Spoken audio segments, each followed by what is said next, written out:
Himanshi, Dr. Balachandran is the first speaker, so please make him You've already done that, I think. And Dr. BijuPottakkat, he will be chairing, so you can make him also as a co-host. Dr. Peeyush Varshney, for the moment, can wait. So please make Dr. Balachandran and Dr. BijuPottakkat as the co-host.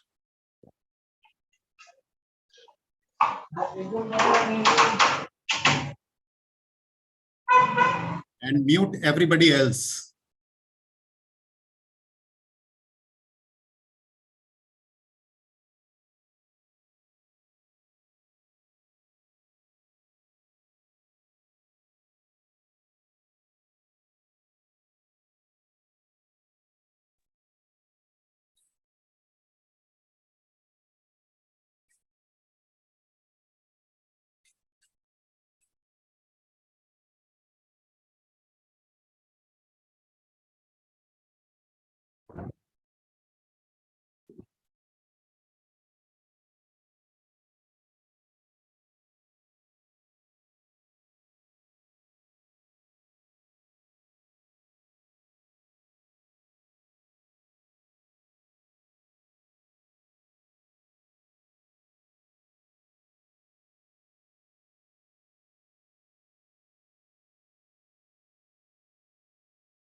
Himanshi, please make Dr. BijuPottakkat as one of the co-hosts.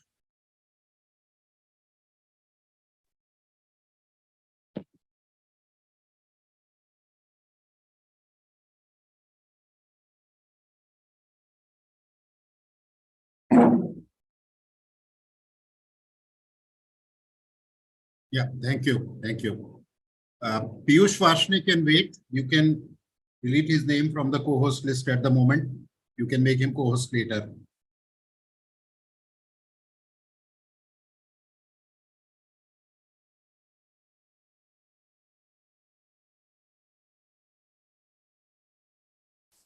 And if you can pin Dr. BijuPottakkat and Dr.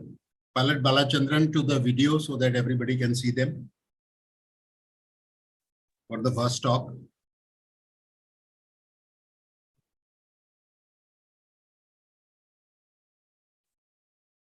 So everyone who has joined, please wait.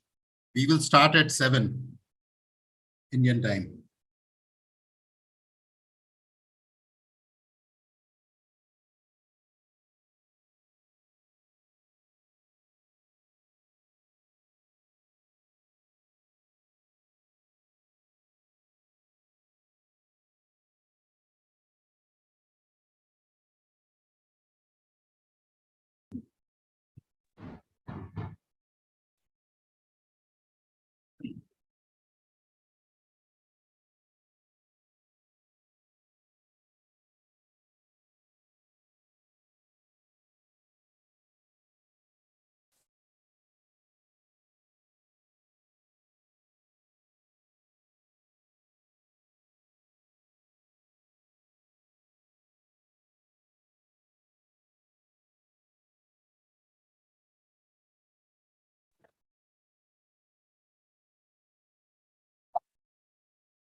feel that my memory is so bad. I think as much as Everybody else, please mute yourself. constant eating 3 meals a day plus snacks is making us Everybody, please mute yourself. Recommend as a diet for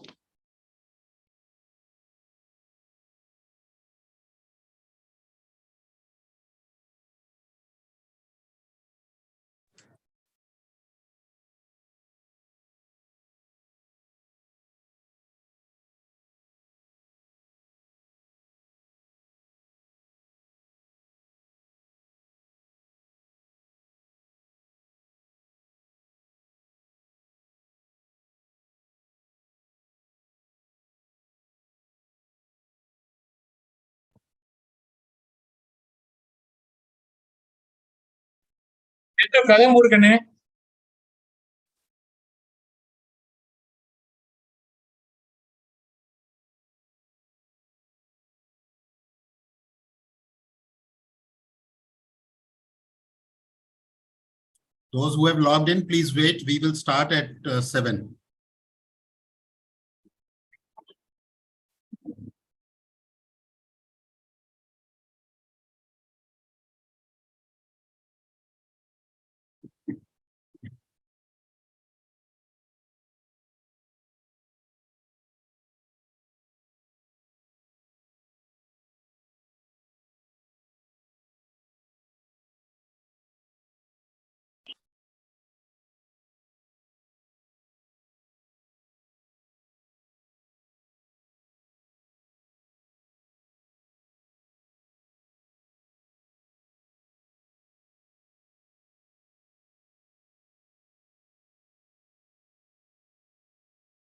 We will be starting in another few minutes. Okay, thank you. Thank you.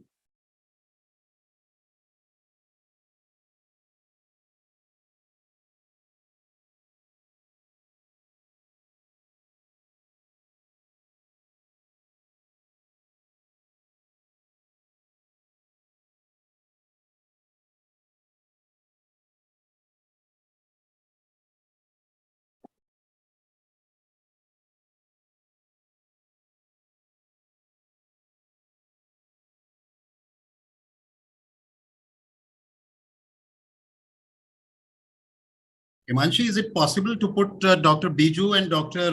Balachandran, Pallet Balachandran on the main screen? Because they are the chair and speaker for the first session. Is it possible? They both are there.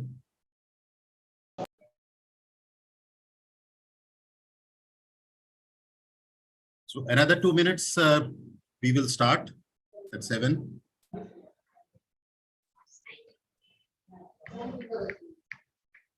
You will do so. You will do so. Yeah.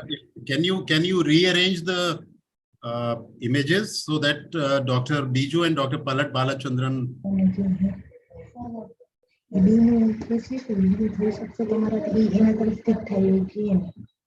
Hi, good evening, Dr. Kapoor. Good evening. Good evening. Do I have to introduce the speaker, or somebody will introduce? I'll do that. Because I don't have details about Peeyush, so.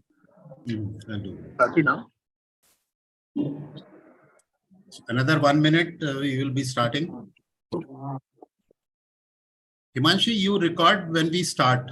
I think you can stop the recording here, omit this, start recording when I start. Okay.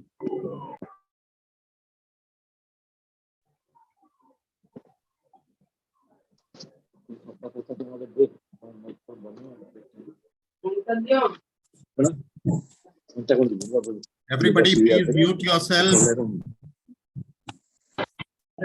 Everyone, please mute yourself.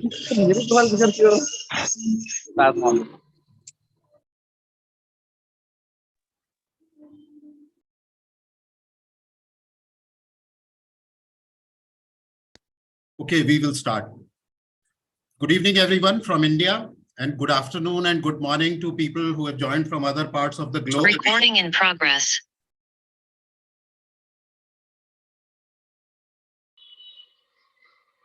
My name is VK Kapoor. I'm at the moment working in the hepatopancreatico-biliary surgery department at the Mahatma Gandhi Medical College Hospital in Jaipur, in India. The Mahatma Gandhi University of Medical Sciences and Technology is a private medical university, first in the state of Rajasthan, which has 7 institutions, including a medical, dental, nursing, and other colleges. The Mahatma Gandhi Medical College Hospital is a 1,500-bed tertiary level referral teaching university hospital. The Center for Digestive Sciences includes departments of medical and surgical gastroenterology, hepatology, and HPB surgery.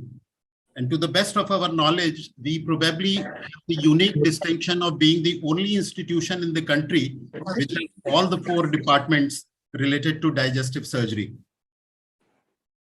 The Department of Surgical Gastroenterology was started by my colleague, Dr. Ajay Sharma, who is currently the head of the Department of Surgical Gastroenterology. We started the 3-year MCH fellowship training program when one of the senior most surgeons from the armed forces, retired Major General R.P. Chaube, joined the department in 2020. The liver transplant unit includes all these 4 departments, and the team is headed by the Director of Liver Transplant, Dr. Namish Mehta, who, as some of you may know, is also the Chief Transplant Surgeon at the Gangaram Hospital in New Delhi. And he is ably assisted by my young colleagues, Dr. Anand Nagar, Dr. Shaswat Sareen, and Dr. Vinay Mahala. The patients for transplant are worked up and prepared by my hepatology colleagues, Dr. Vivek Saraswat, who was my colleague for a long time at SCPGI Lucknow also, and Dr. Karan Kumar. The transplant anesthesia, we have a separate independent department of organ transplant anesthesia, which is headed by Dr. Vipin Goel, who is assisted by Dr. Gaurav Goel and Dr. Ganesh Nimje. And we have Dr. Anand Jain, who looks after these patients in the post-operative period. Just a word about Jaipur Surgical Tutorial. It is an online education portal that we started 2 years ago. We conduct a session every Saturday, 9 to 10. And those of you who are interested to join the JST, please contact Dr. Anand Nagar, my colleague in HPB surgery, who has been coordinating the activities of the Jaipur Surgical Tutorial for the last 2 years. I also want to put an acknowledgement for Dr. Avinash Tak, whose team, including Himanshi, who's managing the show today, have been providing the software assistance for conducting these sessions online. The masterclass today is being conducted entirely by the alumni of SGPGIMS. All of them are my former fellows and now able senior colleagues in the country in the area of liver transplant. And I can say with pride that in addition to these, there are others who, because of their unavailability, could not join, including Dr. K. Raj Prasad, who has recently moved from UK to US, Dr. Karyala Ravindra, who is at Duke's in the US, Dr. Sanjay Negi, and Dr. Raghvendra Babu. So that completes the list of SGPGI alumni who are actively into the transplant, in addition to the faculty whose names are already there on the... No, sir, not at come. I just checked, sir. I told sister hemoglobin. Please mute yourself. In four. Last word about me, myself. Some of you may be wondering that how can a person who has no hands-on experience moderating a master class on liver transplant? But that is the love and affection of my alumni who not only agreed to be on the faculty for the master class, but allowed me to moderate also. And I think my qualification to be a moderator is that I know very little about transplant. So I can ask questions which students probably would have in their mind, but would be hesitant to ask. And I'm also very happy to welcome Dr. Sonal Asthana, the current president of the Liver Transplant Society of India, who not only agreed to my request to put this masterclass to the notice of the LTSI members, but also agreed to say a few words to inaugurate the masterclass and to welcome the faculty.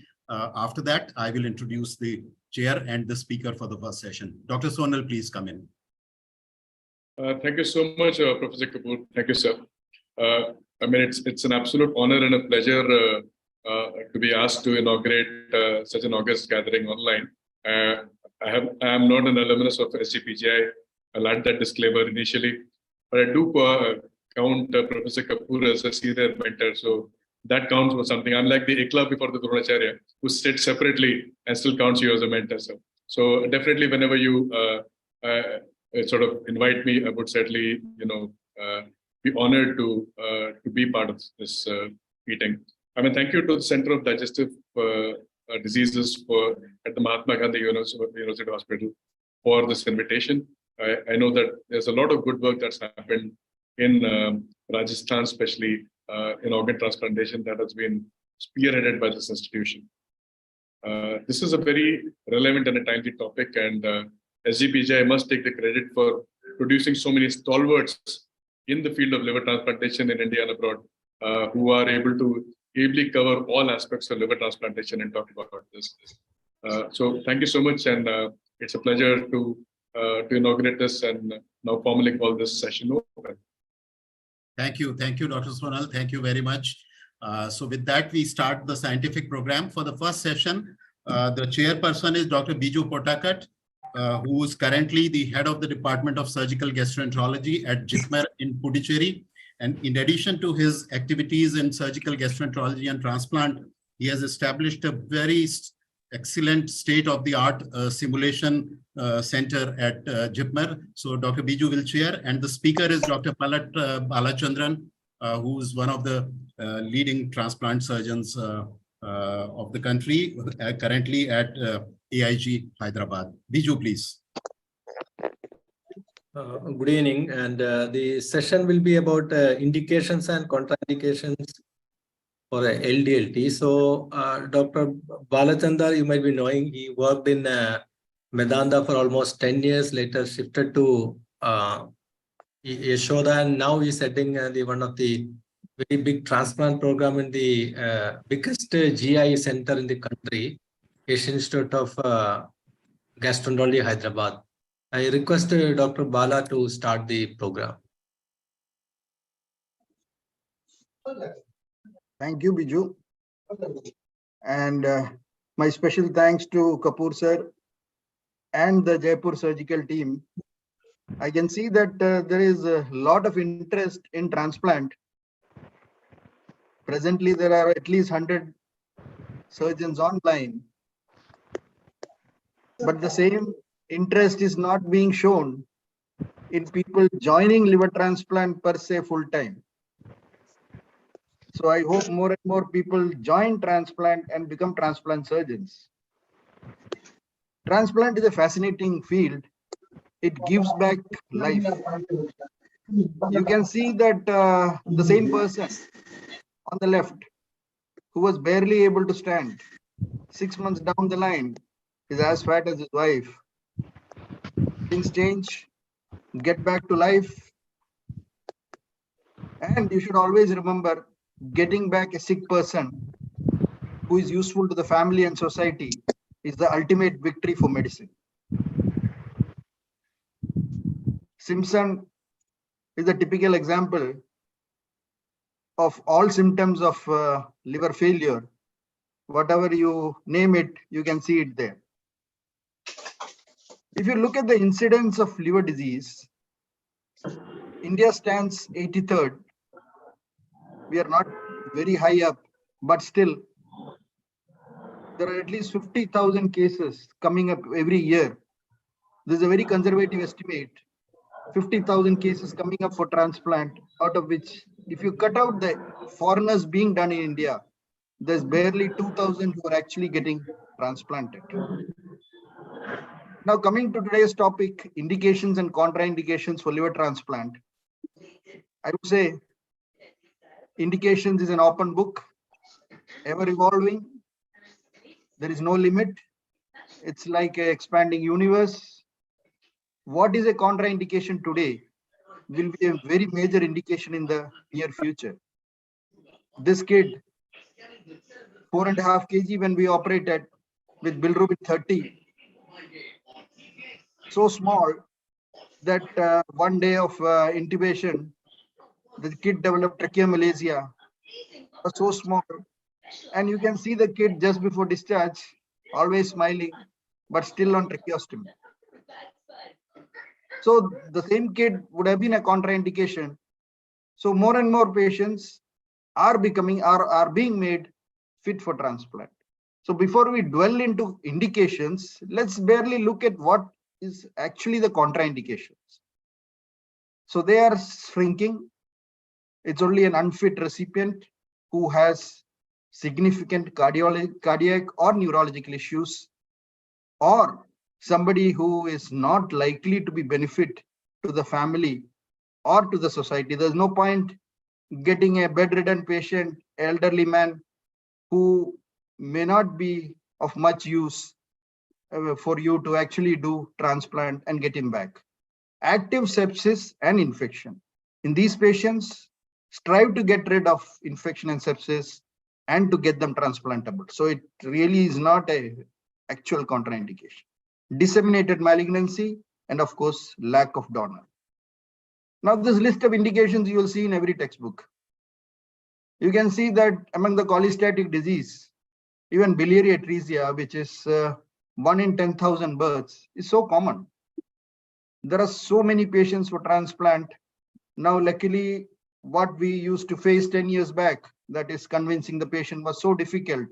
Now, more and more patients are asking and coming by themselves. Now, there are so many walking examples of transplants. You can see metabolic diseases. It's like even hemophilia, A and B.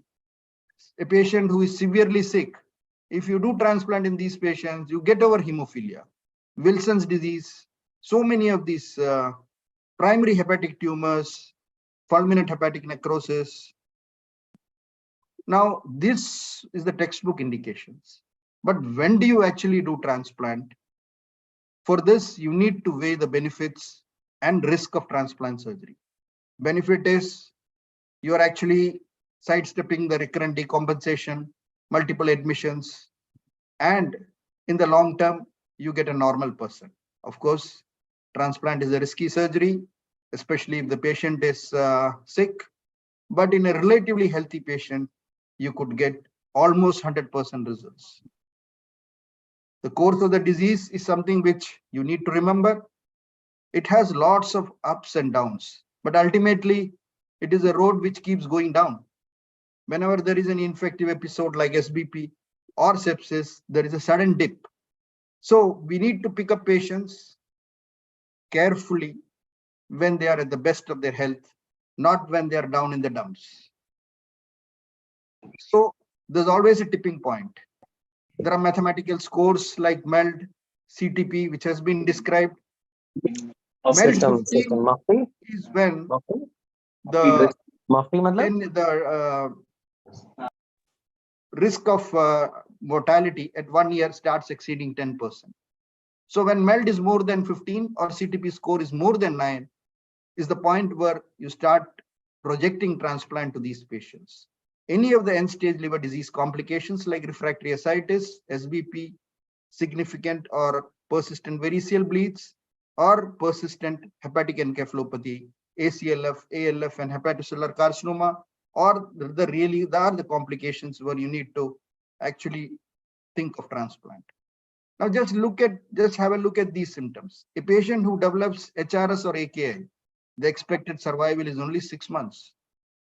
A patient who has significant ascites, clinical ascites, the survival is only 1.6 months. All these figures I'm quoting from hepatology textbooks, nothing new. It is just that somebody who has a patient with ascites in follow-up doesn't seem to follow up the patient significantly enough to realize that their expected survival is only 1.6 months. Once SBP, the survival is only 9 months. Encephalopathy, the short-term survival is 2 years, but someone who has had encephalopathy long time back is just like any other patient. A patient with GI bleed, the risk of immediate mortality is 20%, and 6 months down the line, it is like any other liver disease patient. Let's see the symptoms individually. We are actually talking of indications. So indications are based on the symptoms. A patient with compensated cirrhosis, that is first time diagnosed, asymptomatic, generally has 10 years to survive. A patient who has decompensated cirrhosis survives only 1.5 years. Hepatorenal syndrome, the type 1, the patients who are very sick, ACLF, with high jaundice, hardly any ascites, they barely survive 2 weeks. The indolent ones survive about 6 months. Ascites, 50% of stable patients over 10 years develop ascites. Once it is refractory, the survival is only 6 months. So ascites, you need to remember, is either diuretic resistant or intractable, that is side effects of medication. So whenever there is either refractory or intractable ascites, start talking of transplant. SBP is one of the major indications for admission in these patients. 30% of hospital admissions in cirrhotics is due to SBP. Mortality is 10 to 20%, and 6-month survival is 50%. So SBP is a major indication where you need to talk of transplant. So when to consider a patient for transplant? HRS or AKI, a patient with HRS or AKI, known patient, already on your follow-up, and being actually worked up for transplant. When the creatinine is showing a downward trend, you should take up for transplant. You may not be able to get the creatinine values to normal. This is something very controversial. I'm not actually going to dwell on it right now. ACLF, I'll be coming to this. The last one, that is acute liver failure. Dr. Shaleen is going to talk next, so I'm skipping that part. So let's first take acute and chronic liver failure. This is a condition which is seen in a patient with a pre-existing chronic liver disease who suddenly becomes sick because of some predisposing event. The bilirubin more than 5, INR more than 1.5, ascites encephalopathy within 4 weeks. The mortality in these subgroup of patients is 15 times more than that of chronic liver disease. Etiology of acute decompensation could be alcohol binge, any drug induced, superimposed viral hepatitis. These patients developing portal vein thrombosis. Cirrhosis is actually a coagulogenic syndrome where portal vein thrombosis happens in the long run. Any ischemic insult, any extrahepatic insults like trauma, surgery, bleed, infection, etc. can suddenly decompensate these patients. Our own study of 73 patients during 2 years of Corona, which was published, we could operate 55 patients and we could actually achieve 75% 5-year survival. Few of these patients actually died of fungal infections. So that's why it was 75%. And we found that those patients who had steroids actually had a little bad prognosis, but those without steroids actually did as well as any CLD patient whom you take for transplant. Now, liver transplant for HCC, as in this masterclass, HCC has not been focused. So I'm just, I'll dwell a little more. So you know Milan's criteria, UCSF, those within Milan, that is less than 5 centimeter tumor. You can have almost 85% cure. You should remember that these patients, the liver is very shrunken. A 5 centimeter tumor in a shrunken liver is a big tumor. Large tumors, but still within UCSF, you can have 70% survival. Outside UCSF, you can still have about 60% survival. So these patients who have advanced tumor, who used to be a contraindication earlier, can be downstaged and taken up for transplant. Patients with AFP more than 500, patients with tumor thrombus of the main, right, or left portal veins, or tumor in the hepatic veins and IVC involvement. We have now various modalities to actually downstage and take them up for transplant. Bala, you have 3 more minutes, please. Yeah, I need to. So I'll just show the photographs. So this is a patient who had TACE and later liver transplant. This was a patient who had a massive tumor involving even the diaphragm. We went ahead, did liver resection. A year down the line, did transplant, still alive at 5 years. He had even right branch portal vein thrombus. You can see the liver is not of good quality when we actually did the resection. This is a patient who had tumor thrombus, the right branch of portal vein, tear followed by transplant, still alive at 3 years. You can see the massive tumor on the right side, tear followed by SBRT. Almost everything seems to have been resolved, underwent transplant later. Now, colorectal cancers, best results you can achieve in patients who had primary resection 2 years back, stable disease on chemotherapy, and no positive nodes in pericholedochal tissue. This may have more acceptability with LDLT. All the Western literature is based on cadaveric transplants, where the discarded or which cadavers which nobody were willing to accept were given to these patients. Neuroendocrine tumors, especially the good prognostic ones, have excellent 10-year and 5-year survival, that is 97% and 51%. Alcohol indications are changing. Now we don't even wait for 3 to 6 months of abstinence. The disease severity is what actually tilts the balance in favor of transplant. NASH progressing. It took so many years for us to actually start walking, but very few years for us to become obese. Now, another important thing which tilts the balance towards surgery is the cost.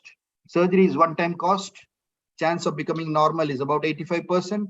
Medical cost at 2 years is actually more than that of transplant. This is what something we should remember. And liver transplant in 2021, where do we Indians stand? You can see that the number of living donors done in India was the maximum. Yes, cadaveric transplants were much higher in US, UK, and China. But in India, we did the maximum number of living donor transplants. Yes, cadaveric transplants are also picking up, and I hope it picks up more. Well, with laparoscopic donor hepatectomies, especially, and there are so many other changes happening, the acceptance of transplant has gone up.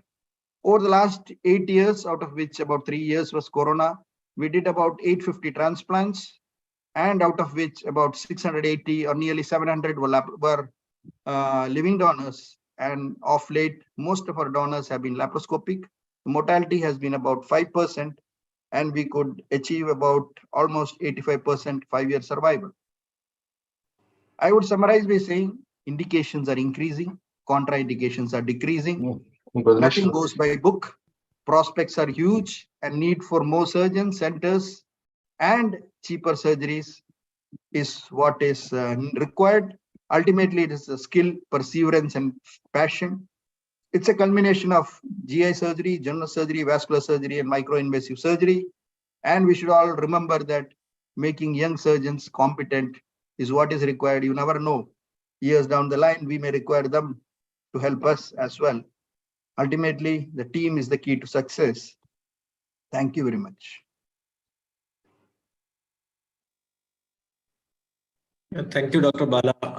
Dr. KanwalJeet Singh is here. Yeah, Biju, please. Yeah, I'm there. Yeah. So I just want to start with one question. So, Dr. Bala, you're telling about the indications are ever expanding, and probably one of the major reason for expanding the indication is basically related to the availability of organs or availability of willing donors. So the graph is almost sometimes corresponding to that aspect. So what is your opinion about that? I would say it is a mixture of everything. Skills are increasing. Experience of managing sick patients is increasing. And yes, now the acceptance of transplant has been increasing. Even 5 years down the line, we used to struggle so much to convince the patient. Now it barely takes a few minutes to convince them. In fact, they come and ask for transplant. Dr. KJ Singh. Yeah. Good evening, Dr. Kapoor and Dr. Bala and Dr. Biju. It's been a splendid, short and precise encapsulation of the wonderful topic, though it's too exhaustive. So I'll set the ball rolling till we have more questions from the floor. Dr. Bala, my first question to set the ball rolling is at so many times we see a patient of chronic liver disease coming to us. Now we are not in a specialized liver transplant center. And when we sound the alarm for the transplant, it's usually quite late or maybe not the right time. It should have been done much earlier. So you've given a very good description about when to sound the alarm. What is the right time to get the family introduced to the concept of liver transplant as and when the patient is coming to the OPD, so that they can gear up, maybe not immediately, but they can have it in the back of the mind? Well, this is what my initial slides were showing. Well, yes, all this MEL score, CTP score is actually theory. Yeah. So what do you need is when they come with any of these complications, like refractory ascites, patient's performance status going down, not able to go on with his routine activities, losing weight, sarcopenic, kidneys getting affected. Any of these issues is what when we should start talking of transplant. Medicines, medications help when the patients have minimal symptoms, but when the decompensation starts actually affecting his life, that's when we should start talking of transplant. If I suppose a patient is coming with an index GI bleed, variceal bleeding is there, and is placed on the standard treatment for variceal bleeding, and the variceal eradication has been achieved with endoscopic and pharmacological measures, and patient is stable, would such a patient would at some time require transplant if he's going stably? And similarly, a patient of ascites who's been controlled medically and is doing pretty well, should you introduce the concept of transplant to them? How many of such patients will go for transplant eventually? Actually, in the present era, it's better to start talking of transplant at a much earlier stage. A patient who has had an index GI bleed, otherwise physically fit, may not require transplant immediately, but the disease always shows progress. So if you start talking of transplant now, maybe a couple of years down the line, when the actually symptoms start, when they become sarcopenic, when the medical management starts falling short, so you can't really press the trigger at that point. The nail should be you should start hammering the nail a little earlier. Is somebody following the questions on the floor, sir? Can we introduce the floor questions? Am I supposed to do that? I could.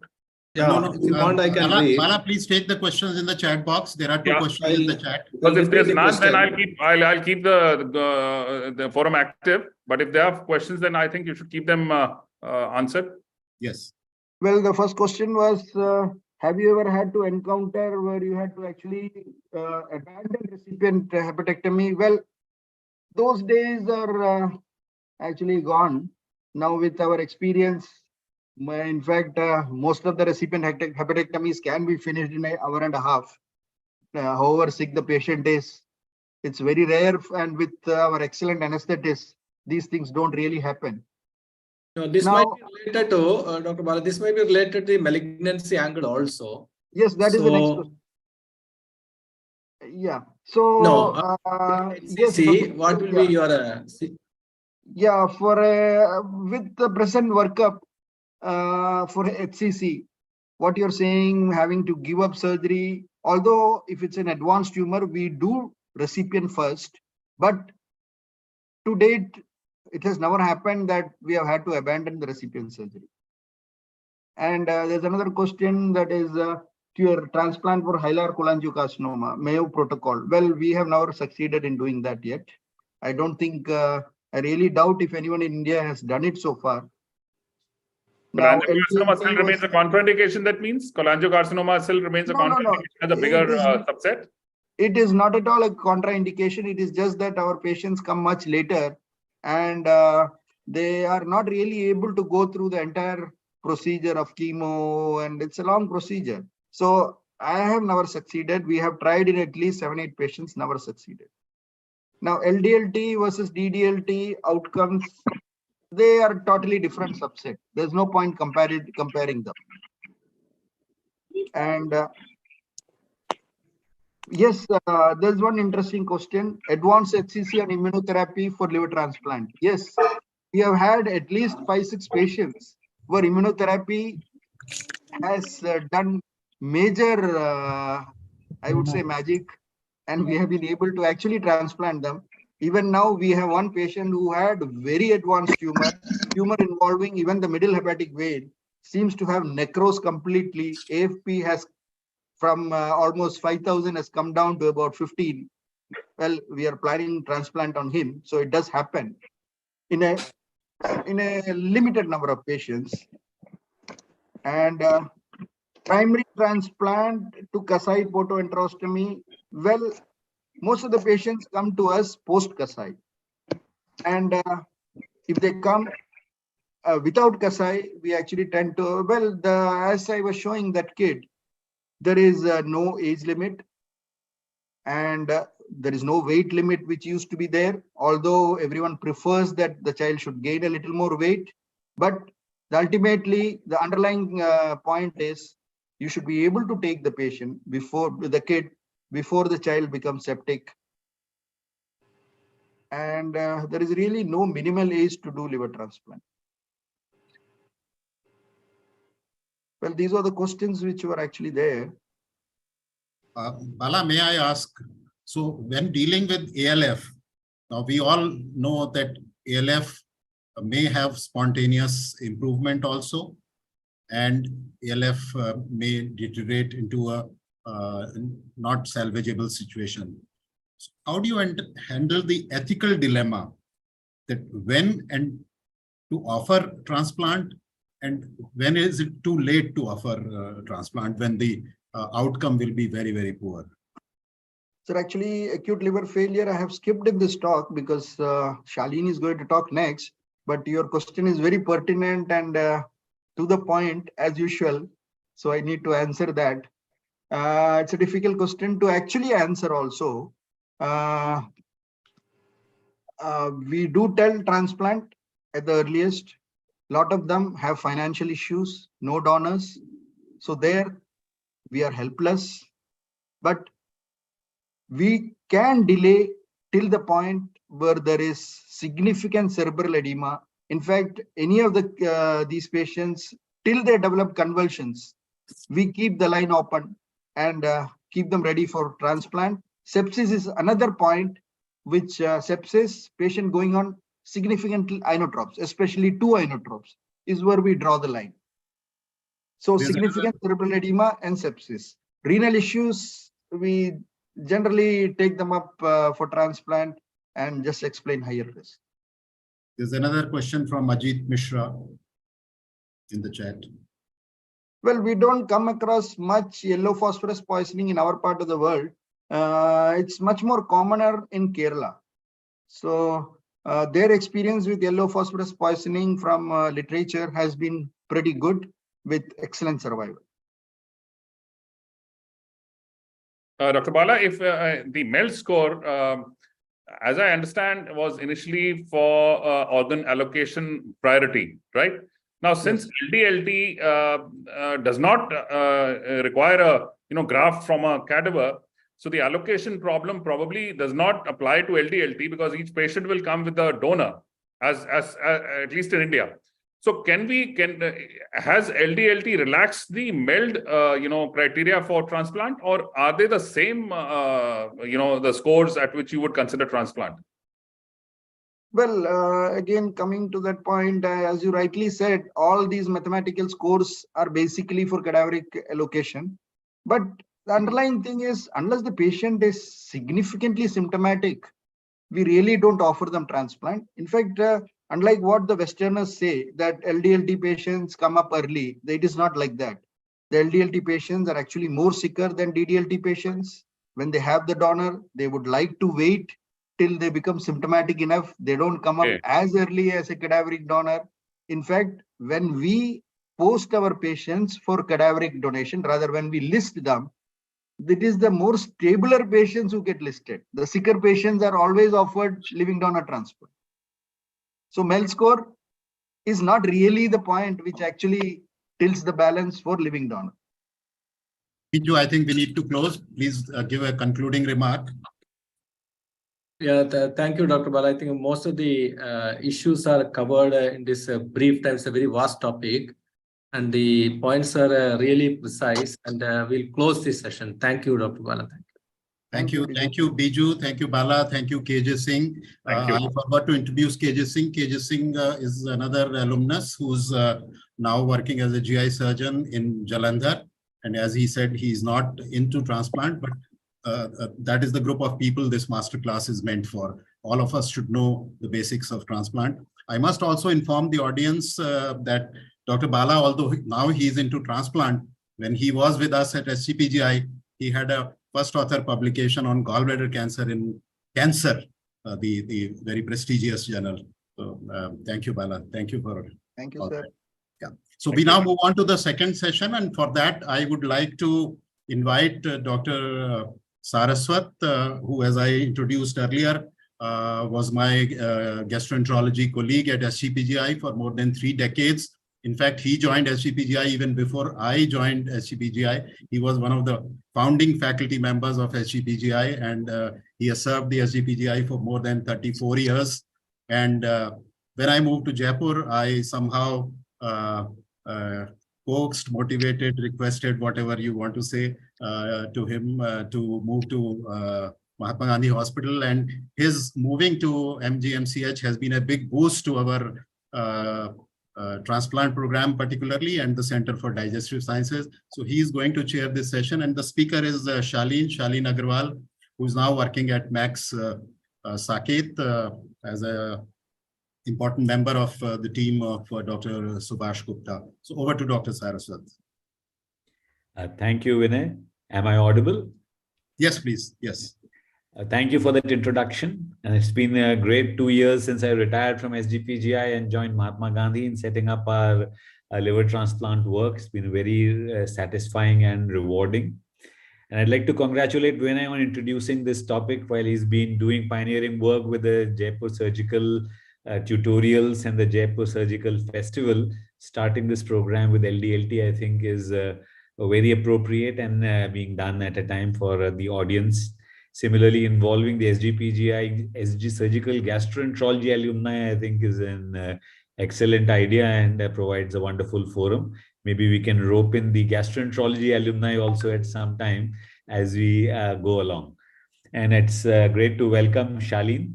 Shaleen has been with us at SGPGI during his training period, and subsequently we have come across and crossed our paths repeatedly. Today is one of the leading liver transplant, LDLT liver surgeons with the Max group of hospitals, which probably has one of the largest, if not the largest, number of liver transplants happening currently. Now, he's going to talk to us about indications and the LDLT in the setting of chronic liver disease and acute liver failure. An extremely large topic, and I repeatedly ask Vinay, I mean, you're clubbing these huge indications in a 15-minute talk. Well, Shaleen has his work cut out, so I will not take too much of his time.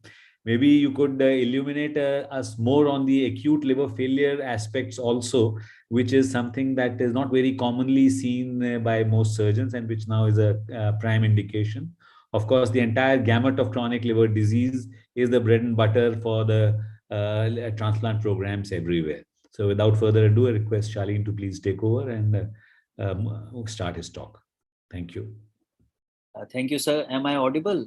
Yes, yes, you are clearly. So, thank you, Professor Kapoor, and thank you, Professor Saraswat, for having me in this, I would say, a novel idea of this Jaipur surgical tutorials. And I think it's a great idea, as you already mentioned, that sir has included his previous students as the faculty and the presenters in this wonderful topic.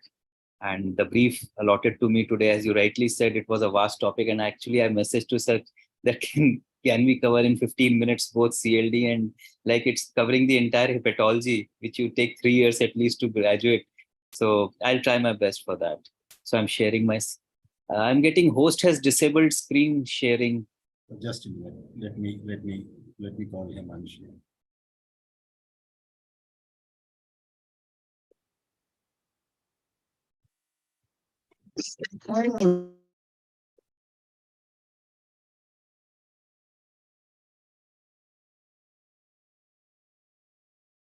Himanshi Neerja के नाम से doctor शालीन ने log in किया है, उनको आप को host करो.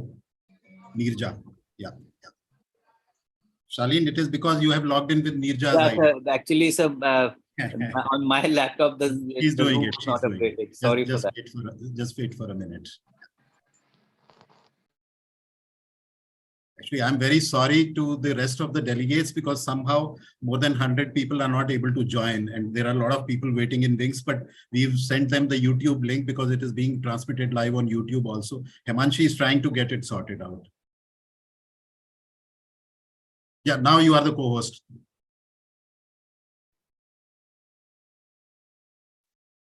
And I guess the recording will be available to everyone. Yes. She's recording. We'll put it on the JST website. So coming back to the topic allotted to me today is to talk in brief about chronic liver disease as well as acute liver failure. And to begin with, let's go back to the basics. So what is chronic liver disease? What is the underlying pathophysiology? And those who are surgeons may not be like them, taking them back to their MBBS days. So it is basically defined as a continuous and progressive process of hepatic fibrosis. And what is hepatic fibrosis is actually the deposition of extracellular matrix produced by the hepatic stellate cells in response to chronic liver injury, which is usually a continuous kind of injury. And actually, once the process sets in, even if you remove, the process does continue, though maybe at a slower rate, as has been shown in cases of hepatitis C virus infection, where despite antiviral treatment in many patients, the damage tends to continue. And this damage leads to architectural distortion of the liver. And as we all know, that it is the liver architecture which is actually responsible for the proper functioning of the performing all the hepatic functions. And once there's architectural distortion, there is sinusoidal hypertension leading to the most important feature of cirrhosis, that is development of portal hypertension and subsequently parenchymal dysfunction. And then there is subsequent regenerative nodule formation. The rate of fibrosis that has been shown depends on etiology also, and it's been shown that it's quite fastest when you have a combined HIV, HCV infection, and it's slowest when you have primary biliary cholangitis. So this is just one anecdotal point that I wanted to mention. Etiology, we are all aware, commonest still being viral hepatitis, although now close in this race is alcohol abuse disorders, especially in from the urban areas. We are getting more and more patients of alcohol abuse disorder as well as NASH, which stands for non-alcoholic steatohepatitis, because of the rampant use of alcohol as well as the high prevalence of obesity and diabetes in our country.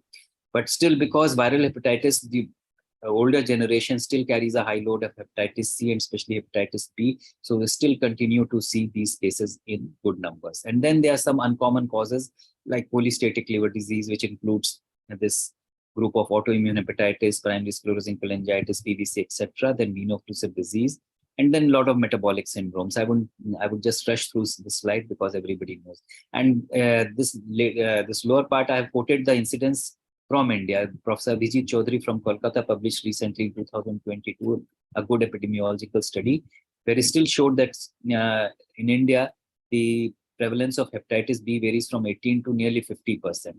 Though alcohol is increasing and NASH is increasing, and from urban centers, the studies have shown up to 43% prevalence. And continuing with the epidemiology part, when we look at the global burden, so India is responsible for around 18% of the nearly 2 million deaths that occur worldwide, and that can be directly attributed to chronic liver disease. And when we look at all the deaths reported and recorded in India, 2.1% are due to cirrhosis and its complications. And in these bar diagrams, it has been shown that cirrhosis, even over the years, actually, the numbers have slowly crept up. Although in some Western countries, the mortality from cirrhosis has gone down because of the lower incidence of viral hepatitis and now availability of the treatment for hepatitis C as well as BDE. Excellent treatment.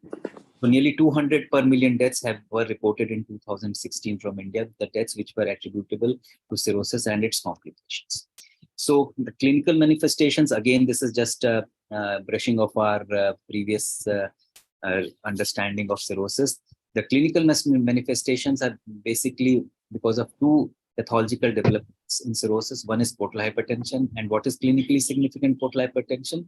When the portal pressure is more than 12 millimeters of mercury. And as a result of this clinically significant portal hypertension, you can have esophageal gastric varices, hemorrhoids, capitmedusae, ascites, and hypersplenism. And on the second part of this pathophysiology is hepatic insufficiency itself. That is parenchymal dysfunction, which leads to jaundice, coagulopathy, that is loss of synthetic function, then hepatic encephalopathy because of the bypassing of the portal blood to the brain, and the loss of metabolism of estrogen leads to features of hyperestrenism, especially gynecomastia, and then renal insufficiency and subsequently other organ failures. So what are the complications? The complications arise as a result of these clinical manifestations. So it can be in the form of massive GI bleed, which is one of the very dramatic presentations of decompensated cirrhosis. Then you can have hepatic encephalopathy, a healthy person suddenly falling into a coma. These patients are very prone for infections, especially spontaneous bacterial peritonitis and tuberculosis.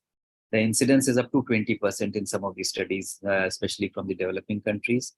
Then a common other organ complication is renal insufficiency. Actually, the liver and kidney go hand in hand. And then frailty, development of hepatocellular cancer, and then a syndrome of acute and chronic liver failure are all associated complications of decompensated cirrhosis. Evaluation, again, the basics, a good history and physical examination can never be replaced. Blood parameters, I have mentioned. Radiological, you need to get an ultrasound, transient elastography to see. It is more useful in early cases, and then in fully developed cases, you need to get cross-sectional imaging in the form of a CT scan or an MRI to look not only for the liver morphology, but especially for the development of hepatocellular cancer.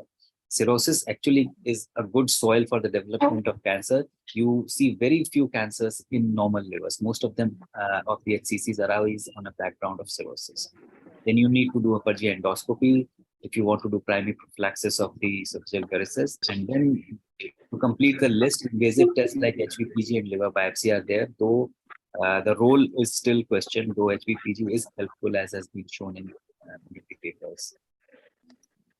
Management basically can be divided into parts. The foremost is the treatment of underlying etiology, especially as I mentioned earlier, that viral hepatitis still constitutes a significant percentage of this burden of chronic liver disease. And so now we have very effective antiviral treatment, especially for hepatitis C, what we call the directly acting antiviral agents. And the antivirals for hepatitis B have been available for some time. That mainstay are entecavir and tenofovir. Right? Alcohol abstinence, it is, I would say, the only treatment, if I may say, that's the treatment for alcohol abuse-related cirrhosis. Because we have seen in our practice that many of these decompensated patients do improve just by abstinence. Then treatment of metabolic syndrome when you have NASH, and then steroids have been recommended in autoimmune hepatitis. For Wilson's disease, you have chelating agents, zinc therapy, and then hepatic vein venoplasty or stenting in Budd-Chiari syndrome. So these are some of the management strategies short of transplant when you have patients of chronic liver disease presenting to you for OPD. Mind you, not all patients, CLD should not be equated with transplant. See, transplant is the treatment of choice for end-stage liver disease, just like kidney transplant is the treatment of choice for end-stage renal disease. But many of, I would say majority of the patients are not end-stage. They are patients of cirrhosis, which may be compensated or decompensated. And so one should keep in mind that medical management or non-invasive management goes a long way in treating these patients and providing them with a good quality of life. And even I would say to the extent of avoiding transplant in some of these patients. Then you have treatment of complications. You all know that GI bleed can be managed pharmacologically, endoscopic management, TIPS, and then gastroesophageal devascularization is for a historical interest. But mainstay is esophageal variceal ligation and pharmacological measures. And when everything fails, TIPS or placement of stents like LS-DELA stent can be a life-saving procedure. Ascites, the treatment is sodium and fluid restriction, use of diuretics, albumin infusion, and then large volume paracentesis. TIPS also is a good treatment modality in patients who present solely with ascites as a decompensation with good hepatic reserve. Renal insufficiency, you have to try to treat the underlying cause, which in many cases may not be directly hepatorenal syndrome. It could be pre-renal, post-renal, infection related. And when you have classical, the term HPS itself is not used very frequently. What we call is acute kidney injury. And you have to differentiate it from other causes. But when it's directly related to the liver dysfunction, that is when it's truly an HPS, then you have modalities like vasoconstrictors like terlipressin, alpha agonists like midodrine, octreotide, and albumin infusion for treatment of renal insufficiency. So I'm quickly rushing through. We can have a question answers if the participants or the of this meeting have any questions related to these slides. Continuing with the treatment of complications, hepatic encephalopathy is a major complication or decompensation, and you treat it by giving lactulose. It not only acts as an osmotic diuretic, laxative, it also acts by converting the ammonia in the gut to ammonium ion, which is subsequently then excreted and not absorbed into the bloodstream. And then rifaximin is an antibiotic, which helps in reducing the load of the gut microbiome and thus reducing the ammonia production.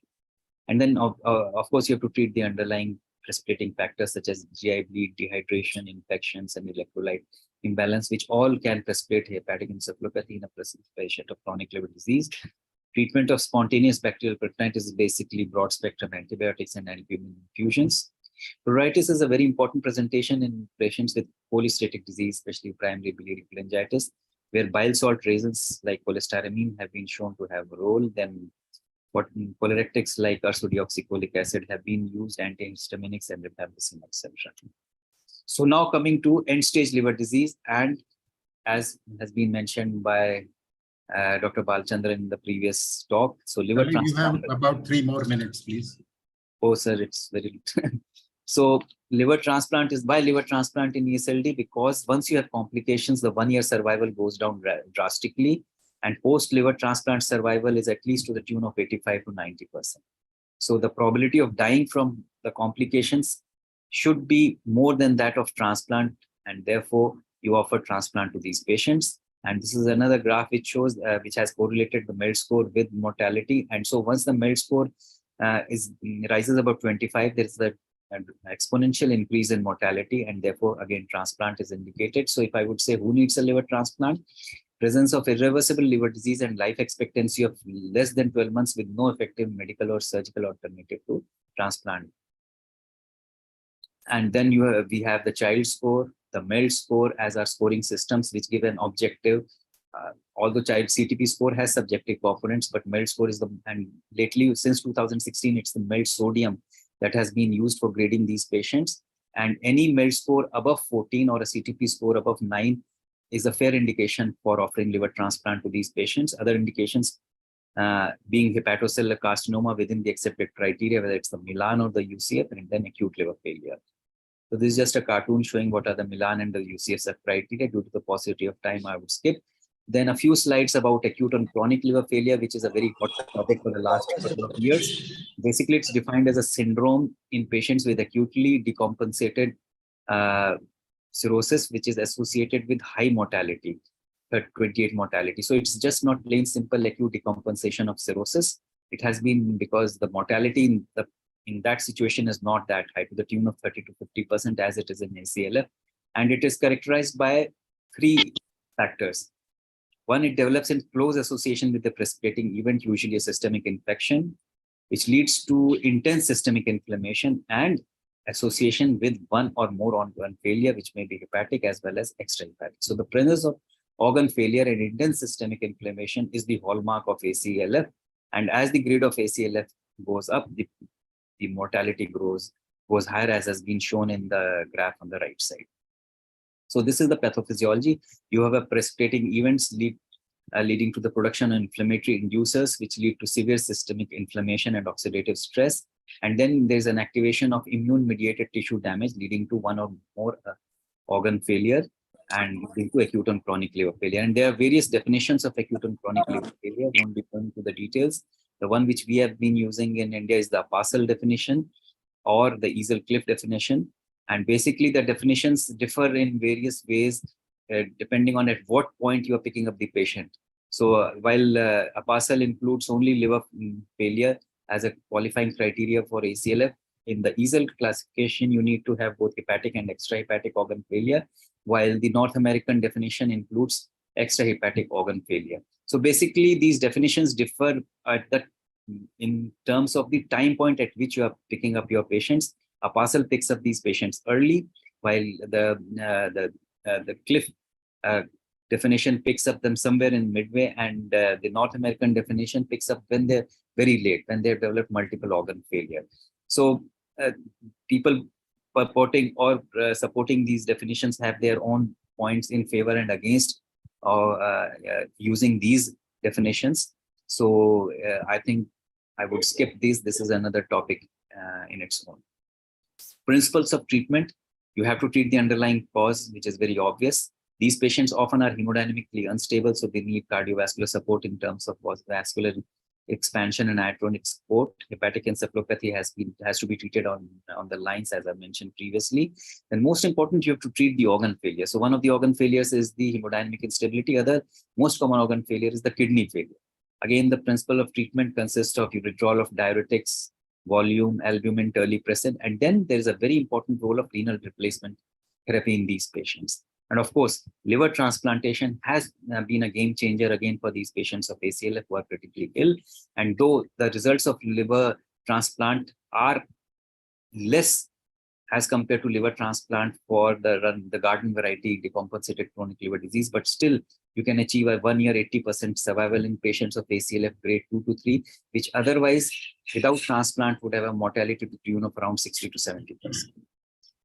Now coming to acute liver failure, this is the last part of my presentation, and quickly again going through this, although Dr. Saraswat had asked me to spend some more time, but I will try to do justice. So it is basically defined as a syndrome of acute and abrupt and severe liver injury leading to coagulopathy and altered mentation, which progresses rapidly within days to weeks.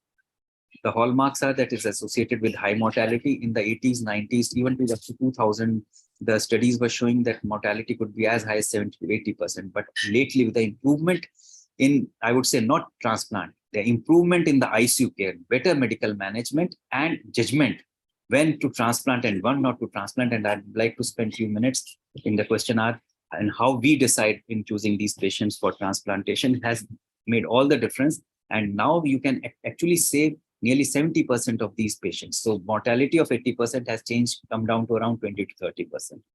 And it is the only indication for an emergency liver transplant. All other liver transplants can be elective. I'm not talking about LDLT from the recipient's perspective.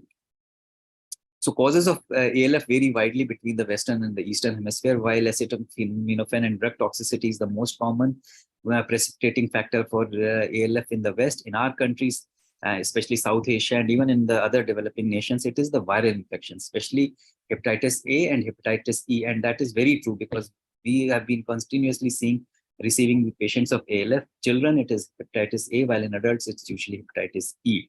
Drug-induced is much less common, and it's usually CAM, which is responsible for ALF, which we may actually call subacute liver failure, which is the most common etiology or precipitating cause of acute liver failure in our country, hepatitis E and A. And when we look at the clinical features, so besides coagulopathy, you have hepatic encephalopathy, you have hemodynamic instability, pancreatitis can be associated, adrenal insufficiency, renal failure. Patients of subacute hepatic liver failure may develop portal hypertension, that we have seen that the livers often become cirrhotic with ascites and development of varices. Systemic inflammatory response, so high catabolic state, and then you have bone marrow suppression. These patients, infection is the major killer in these patients. And liver, we know that there is loss of synthetic function in terms of coagulopathy and jaundice. And then lung injury, respiratory failure is another major killer in these patients. Numerous prognostic models, the first have been proposed. The first, which became very famous, was by the O'Grady from King's College and goes by the same name, that is King's College criteria. But actually the King's College criteria were more for that acetaminophen toxicity because that was the most common indication of acute liver failure in the United Kingdom, though it has been modified subsequently for non-acetaminophen related acute liver failure. But what we have been using lately is the one proposed by the AIMS group, and that is the ALF early dynamic model, where they have included factors such as hepatic encephalopathy, INR, ammonia, and serum bilirubin, and they measure it in a serial dynamic way at presentation, then 0, 1, 2, 3 days, and any value more than 4, despite your best medical management, becomes an indication for a liver transplant. That is a failure of medical therapy. Though one cannot say that you can go only by any of these prognostic models, whether it's the King's College criteria or the Clichy criteria or the ALF early dynamic model, the MELD score or the SOFA score. They are just helpful. So you have to have a gamut of various parameters in your decision-making algorithm for deciding for medical management versus liver transplant in a patient of ALF. The major problem in such patients is that the time is of paramount importance. And once you have irreversible brain damage, and we have burnt our fingers in the past when we did a liver transplant, but the patient became vegetative. So I still remember 2 cases, but that was many years back while we were growing in our experience. So all these prognostic models are useful, but none of them is a standalone factor for decision making. This is a very busy slide. I think we need to. Sir, this is the last 2 slides, sir. So basically, the investigations can be divided into 3 categories. When you receive a patient of ALF, you have to confirm the diagnosis, because in our country, dengue, falciparum malaria, lactospirosis can have the same presentation as acute liver failure, and the treatment may be totally different. These patients may survive without transplant. Then you have to determine the etiology and then investigations for determining the prognosis. And the last slide is about the management. So early referral, if you have a patient in a peripheral center, early reference is of utmost importance, because time is running out for these patients, and these patients can develop cerebral edema with irreversible brain damage at a great speed, which even the treating doctor may not, or the physician may not anticipate. So early identification or early diagnosis, early admission to ICU. General care consists basically preventing patient from developing hypoxia or hypercarbia, fluid and electrolyte management, so, avoid Hartmann's and Ringer's, balanced salt solutions should be given, managing hepatic encephalopathy, don't use lactulose or rifaximin as you use in ACLF or chronic liver disease. Mechanical ventilation becomes important when you have patient passing into grade 3 or 4 encephalopathy. Then the management of cerebral edema and the raised ICT is the cornerstone of medical management of ALF. For that, you need patient to be managed in a dark room with head elevation, then the use of hypertonic saline, mannitol, then correcting acidosis.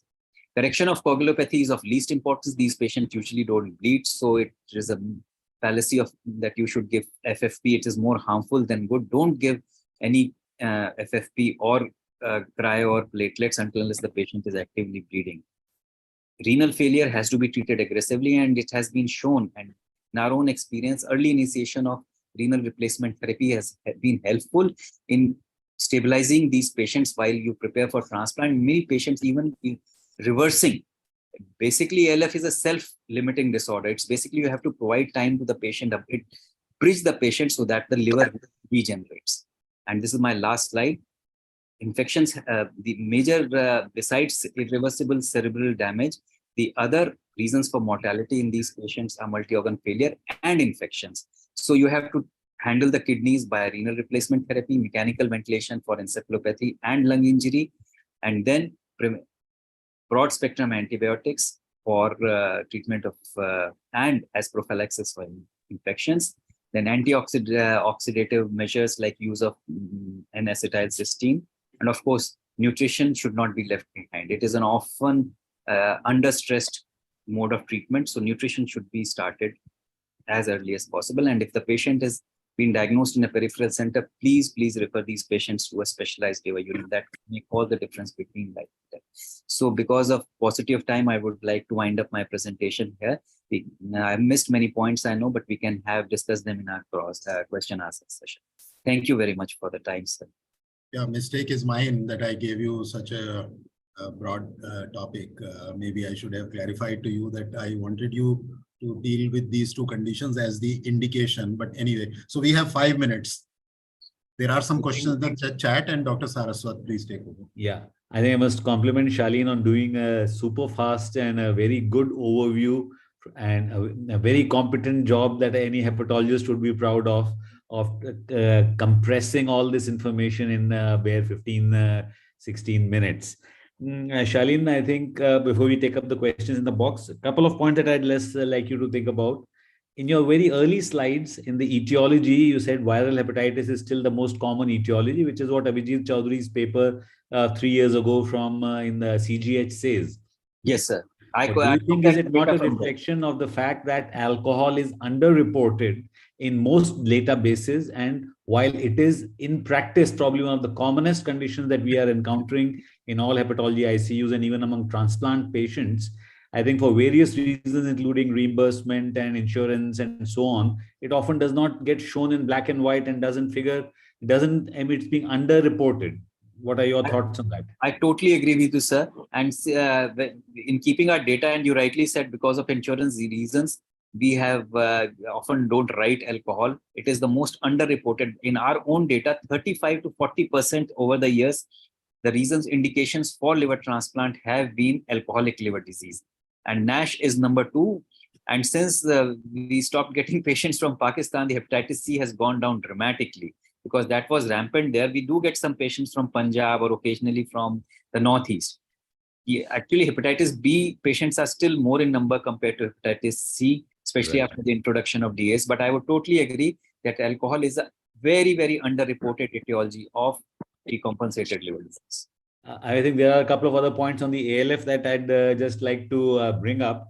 I think you've done a very proper representation that it is the advances in the ICU care and our better understanding that have dramatically changed the outcome in ALF. But however, for cerebral edema, I think now one thing I'd like to point out and maybe emphasize, I don't know whether you agree with that or not, is that mannitol should be strongly discouraged in these people. Getting their serum sodium up to normal, managing them with the sedation, ventilation, etc.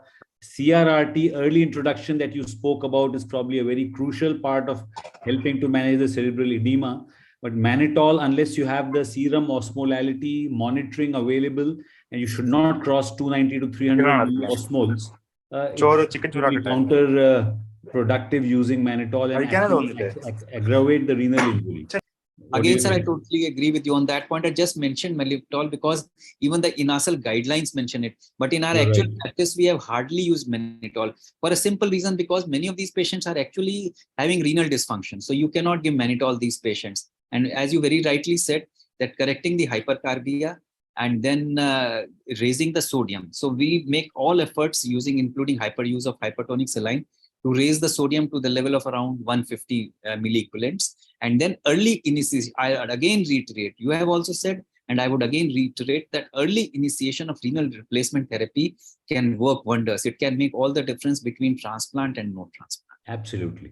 So maybe you could take up something from the box now. You have a lot of questions in the... Shaleen, there are a lot of questions. So quickly, if you can finish with all of them. Okay, sir. So how would you manage? I will read the first question because it has come to me directly. Dr. Tushar wants to know, please explain about timing of transplant in autoimmune hepatitis.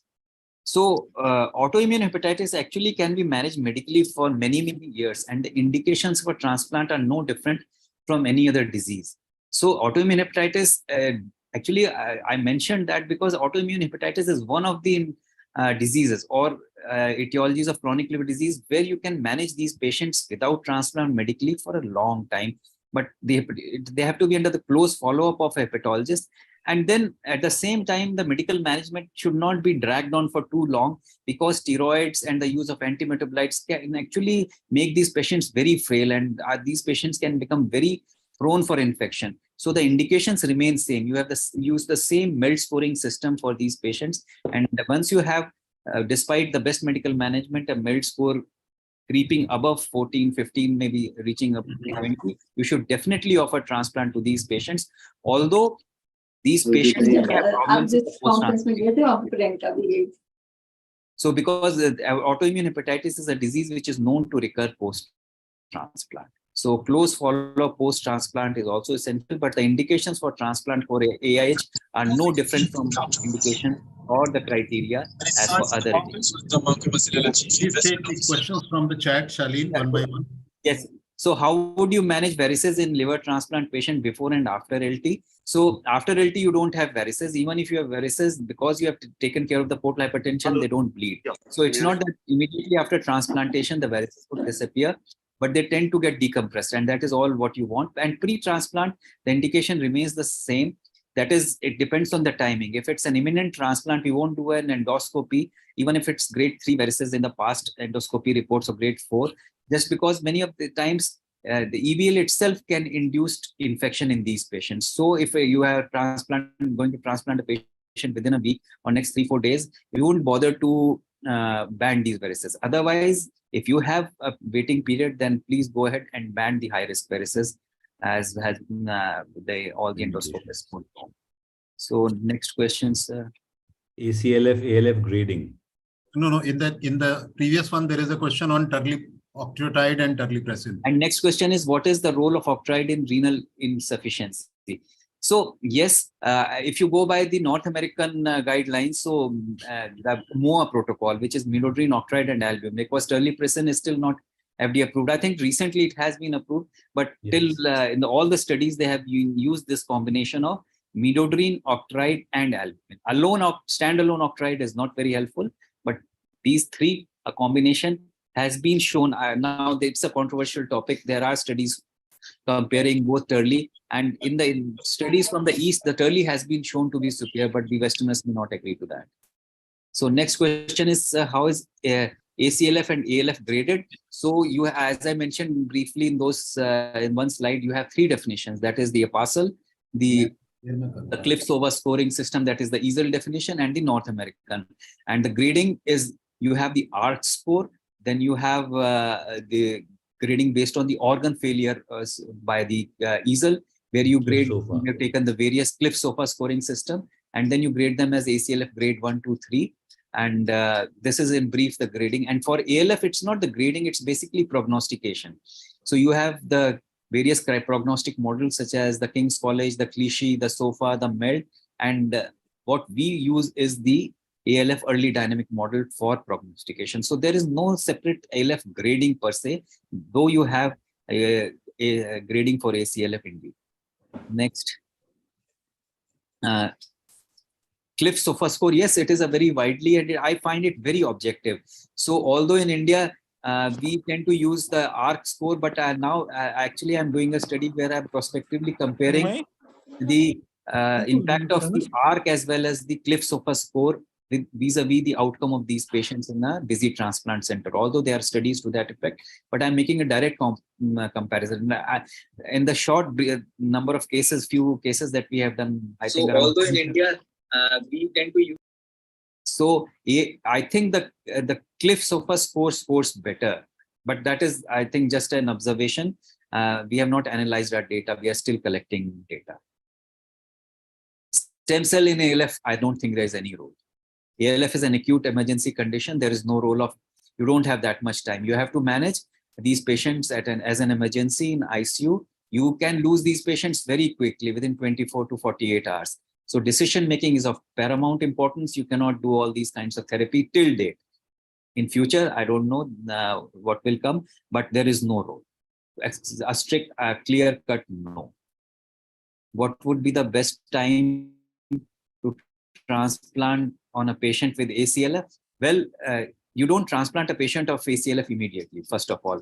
You have to grade these patients. And actually what we have seen is that ACLF grade 1, according to Cliff-Sova, is no different from a run-of-the-mill decompensated CLD. You can go ahead, stabilize these patients and just go ahead and transplant.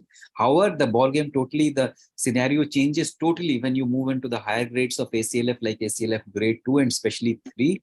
You have to be ACLF again 2 and then 3. You have to spend some time, give these patients some time in the ICU and manage them medically. Actually, you can bring down the ACLF score in many of these patients. Simply, the driver of ACLF in many of these patients is the renal dysfunction, hemodynamic instability, which can be corrected. Again, all organs do not score same, although the scoring system does give them the same point. What we have seen is that respiratory failure is the biggest killer in these patients. So if the PO to FiO2 ratio is less than 200 or 150 as per the various definitions, then you should be wary of transplant in these patients. And if you have to transplant them before they go into the spiral of irreversible respiratory failure. So ACLF grade 1, don't wait, go ahead. ACLF 2 and grade 3, try to improve these patients and see if they are on an improving trend.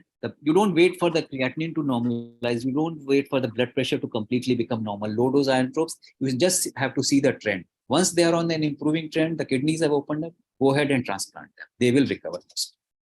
But if Shaleen, I think we'll stop. We'll take the remaining 3 questions if people stay on even after the last session. So Okay. I think because we need to go with the next. Dr. Thank you. Saraswat, any closing remark?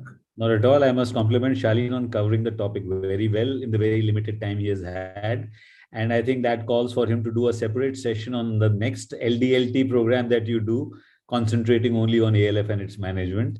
Wonderful. Well done, Shaleen. Thank you. Thank you, sir. It will be a pleasure. Thank you, Dr. Saraswat. Thank you, Shaleen. So we move on to the next session, which is donor workup.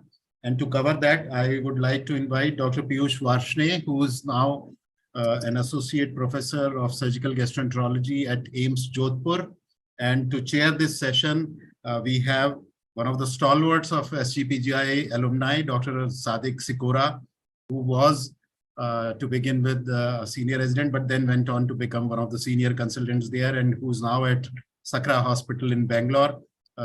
Most of you in India would know him, that he is a leading authority on safe cholecystectomy, bile duct injury, pancreatic surgery, and so many other things. One of the best teachers in the country, who's respected a lot by his former students. And the lead questionnaire for the session will be Dr. Ajit Mishra, who's at DKS Postgraduate Institute in Jaipur. He also holds the additional charge of being the Deputy Director of the SOTO of the state of Chandigarh. So over to Sadiq, please. Thank you, Dr. Kapoor. First and foremost, I must say that, from your quiver, this is another arrow which has come out. You've been a pioneer in medical education, which is obvious by the popularity of JST and JSF. And I won't congratulate you, but I would say that we should just sit back and admire your commitment to medical education. So thank you very much for bringing this on this forum. Now on to the topic of LDLT. I mean, it's such a challenging technical and surgical exercise that it sort of transcends a lot of boundaries, and we need to discuss all of this, and maybe this forum would address some of these. Why LDLT has become so common? I mean, in Asia, Southeast Asia, Far East, is primarily because we do not have a disease donor program. And adversity is the mother of invention. And people or surgeons in this area develop these skills to master living donor liver transplant. Nevertheless, the ethical consideration of living donor transplant is against the basic principle of to do no harm. And here you are taking a normal individual and subjecting them to a major surgical procedure.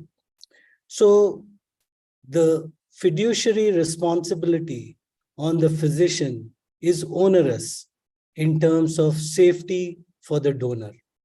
And I think how much to work up and how to ensure the safety of the donor would perhaps be covered by this donor evaluation for LDLT. I think most people know that some programs in the beginning, especially in the US, stopped because of donor mortality. Of course, we have come a long way since then, and we have mastered the donor surgery now. But nevertheless, the evaluation is very critical in selecting the donor. And I would therefore invite Dr. Peeyush to present the donor evaluation to ensure that there is a safe selection of donor for a good outcome of donor surgery. Dr. Peeyush, please. Thank you very much, sir. Am I audible, sir? Yes, yes. Thank you, sir. First of all, thank you to Kapoor, sir, for giving me this opportunity. And as rightly said by Sadiksha, that donor evaluation is of the primary importance for any established or establishing a living donor transplant program. So donor safety is the key for a good outcome. For obtaining a best quality graft for the recipient is the primary responsibility, keeping in mind the donor safety as well. It has to be primary voluntary, and we should keep in mind that it has his underlying mortality as well as morbidity to the tune of around 10%. So what is an ideal donor? Ideal donor, age below 40 years, there should be no steatosis or any underlying chronic liver disease or lesion. There should be no transmissible disease. Anatomy should be favorable. Volume should be adequate, and patient should be psychologically stable. But if we see a real life scenario, hardly 50% of the donors qualify these criteria. So donor evaluation is more or less a standard with some minor differences as per the center's policy. So this is what we follow at AIIMS Jodhpur from our mentor institute ILBS. So it is a 4-step evaluation. Step 1 consists of consultation, risk explanation, and thorough history and examination, along with some basic blood investigations, viral screening, and preliminary imaging such as ultrasound and NCT abdomen for liver attenuation index. Step 2 consists of imaging for anatomy and volumetry with CECT and MRCP, as well as consultation with the chief surgeon so that the donor knows what he's going to undergo in the near future. Step 3 is just to obtain fitness regarding to other systems and special tumor markers in some special circumstances that I will cover in subsequent slides. And the final step is the consultation with the surgical team authorized by the ethics committee. And depending upon the center's policy, a video consent or informed consent is a must. So I have just divided into 2 parts. First is the general consideration, and second is the anatomical consideration that are important for selecting the type of the graft. So considering the time limit, I will just cover the general considerations with some real life scenarios and examples. And first of all, the thorough history is important to know the age, any comorbidities, any prior history of jaundice or liver disease, any previous surgery, family history, and substance abuse history. I will come on to this one by one.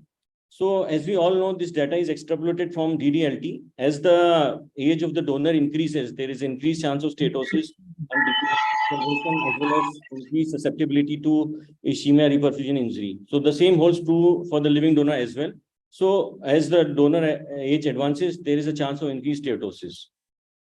So taking on this example, a 54-year-old ophthalmologist, a qualified doctor with a BMI of 25, with no comorbidities and a good performance status. So it depends upon the center to center, but if the donor is well qualified and understand the risk, these donors can be qualified for a safe donation. Next, coming on to the comorbidities, hypertension, ideally the donor should be free from all comorbidities. Hypertension, if controlled on single medicines, can be taken up. Diabetes mellitus, usually the donors are rejected upfront. Hypothyroid should be controlled. If any evidence of active tuberculosis, the donors are rejected. And evidence of old pulmonary tuberculosis, depending upon the pulmonary function test and advice of a pulmonary physician, these patients can be further worked up for liver donation. So this is an example of a 48-year-old lady who had apart from fasting blood sugar of 106 and HbA1c of 6.4. So what we do is, this is a pre-diabetic state. So rightly rejecting the donor upfront, these donors can be sent to a dietitian and endocrinologist for further workup, and other functions like performance status, volumes, and liver biopsy are normal. Then these donors can be further evaluated for donation after proper weight loss. So another issue is mental retardation. So mental retardation or low IQ is generally not is considered as a contraindication, but then it should be subjectively and objectively analyzed with we have a lot of batteries and scores to quantify the mental retardation and the ability of the donor to understand the risk of surgery. So these are better evaluated by a psychiatrist and then further proceeded accordingly. Next is the previous surgeries. So what all surgeries do are contraindications for a safe liver donation. So if we come on to low abdominal surgeries like LSCS or hysterectomy, these are usually not under contraindications if the donor has a smooth post-operative course. Laparoscopic cholecystectomy, yes, of course. Nowadays, many donors come with the past history of laparoscopic cholecystectomy. These donors can be safely worked up for liver donation provided the biliary anatomy is favorable and we do not anticipate repeated cholangiograms intraoperatively. Open cholecystectomy, usually patients, donors are not taken up because they have quite adhesions in the upper abdomen. So these donors are usually rejected. And like heart surgery or other systemic evaluation, if the donor is fit enough after and not on any medications like with ASD closure device, these donors can be safely worked up for further evaluation. Coming on to some hypercoagulable state and genetic diseases like Budd-Chiari syndrome. So these patients usually have genetic disease or inherent with them. This patient, for example, had leading 5 mutation, which on the background of a CLD that required transplant. So all 5 brothers were potential donors, but eventually on workup, all were found to have leading 5 mutations. So finally, ABN compatible liver transplant was done. So important is that family history should be taken up thoroughly. In cases of Wilson disease, the siblings should be tested.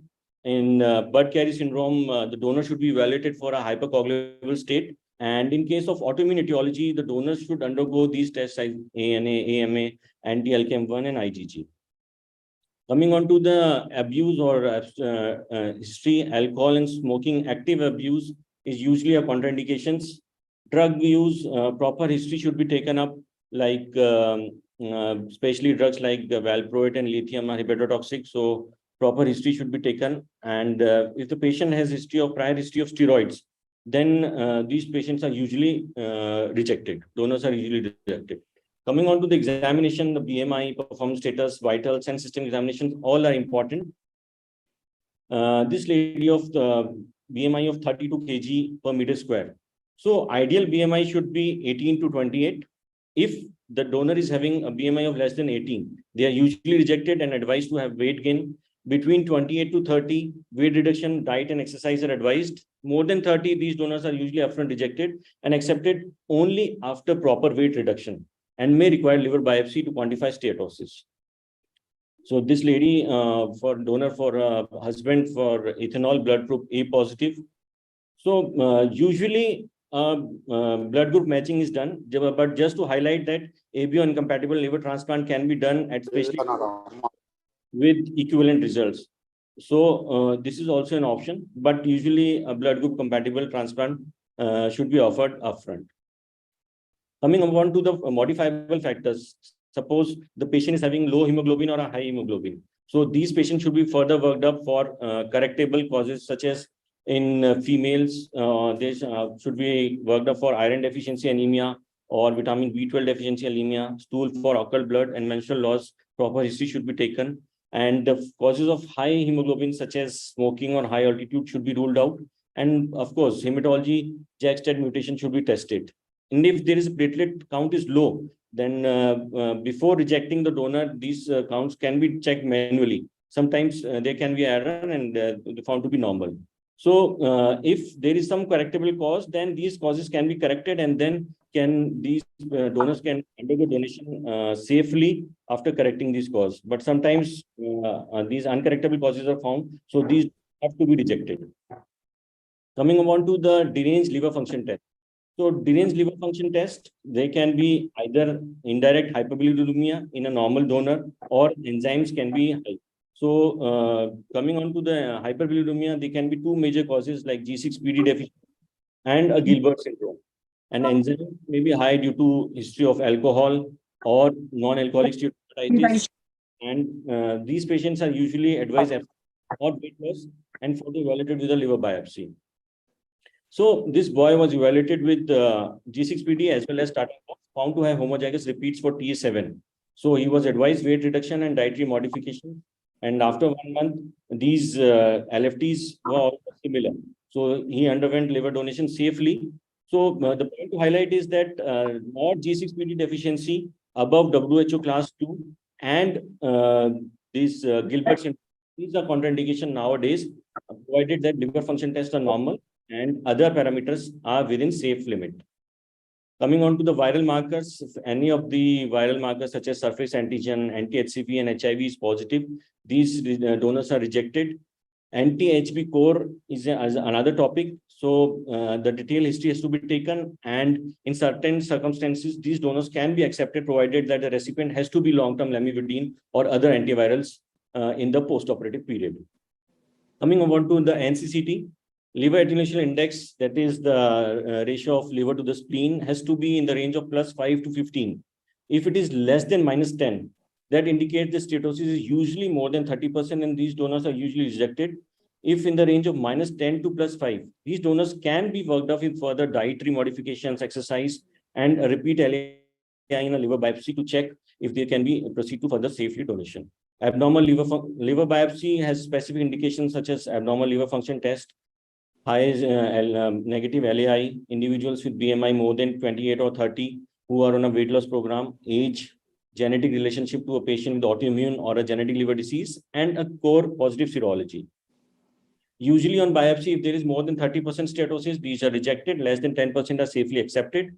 And more than 10%, these patients can be further worked up if they are able to maintain on dietary modification exercise. So this lady, for the donor for her husband, lost weight around 5 kg, and the biopsy was showed the decrease in the grade of steatohepatitis. So underwent a living donation uneventfully. Finally, coming on to the volumetry and the volumetric features. So just to touch upon this, that the 30% FLR is the standard FLR that is recommended, and they have, the volumetry can be done. We have sophisticated softwares nowadays, such as Myrian, to calculate the volumetry and to select the type of graft. I will not touch upon the volume anatomy considerations as well as the biliary anatomy due to the lack of time. But I will just highlight that the selection and outcome of potential liver donor, this study from ILBS shows that the stepwise process is crucial, because if we see out of 460 donors in this study, 204 were rejected upfront in step 1 and step 2 itself. So we should not forget that apart from the financial constraints, these donors also carry with them the social and emotional burden. So if we can reject them early, then another donor can be worked up timely, and a lot of manpower as well as finances can be saved in this process. So we should keep in mind that it is there are some complications such as contrast-induced nephropathy, anaphylaxis, and liver biopsy may lead to severe complications such as bleeding, hemophilia, and AV fistulas. So although incidence is low but definite, so these has to be kept in mind, and donor has to be informed. Finally, after thorough and vigorous evaluation, there are chances that the donor procedure or the operation may have to be abandoned. So this is the paper again from ILBS that shown that in 307 donors, 7 were aborted due to various reasons such as unexpected biliary pathology, parenchymal abnormalities such as fibrosis, and hemodynamic instability. So it is a real possibility, and we should keep in mind, and the donor should be informed about this possibility as well. Finally, I would summarize that meticulous donor evaluation is most important aspect of our living donor liver transplant program. Donor morbidity and mortality are not exclusable given the current standard of medical care. Serious donor morbidity and mortality will have a major impact on the program and also will lead to the loss of trust of the community on the transplant surgeons.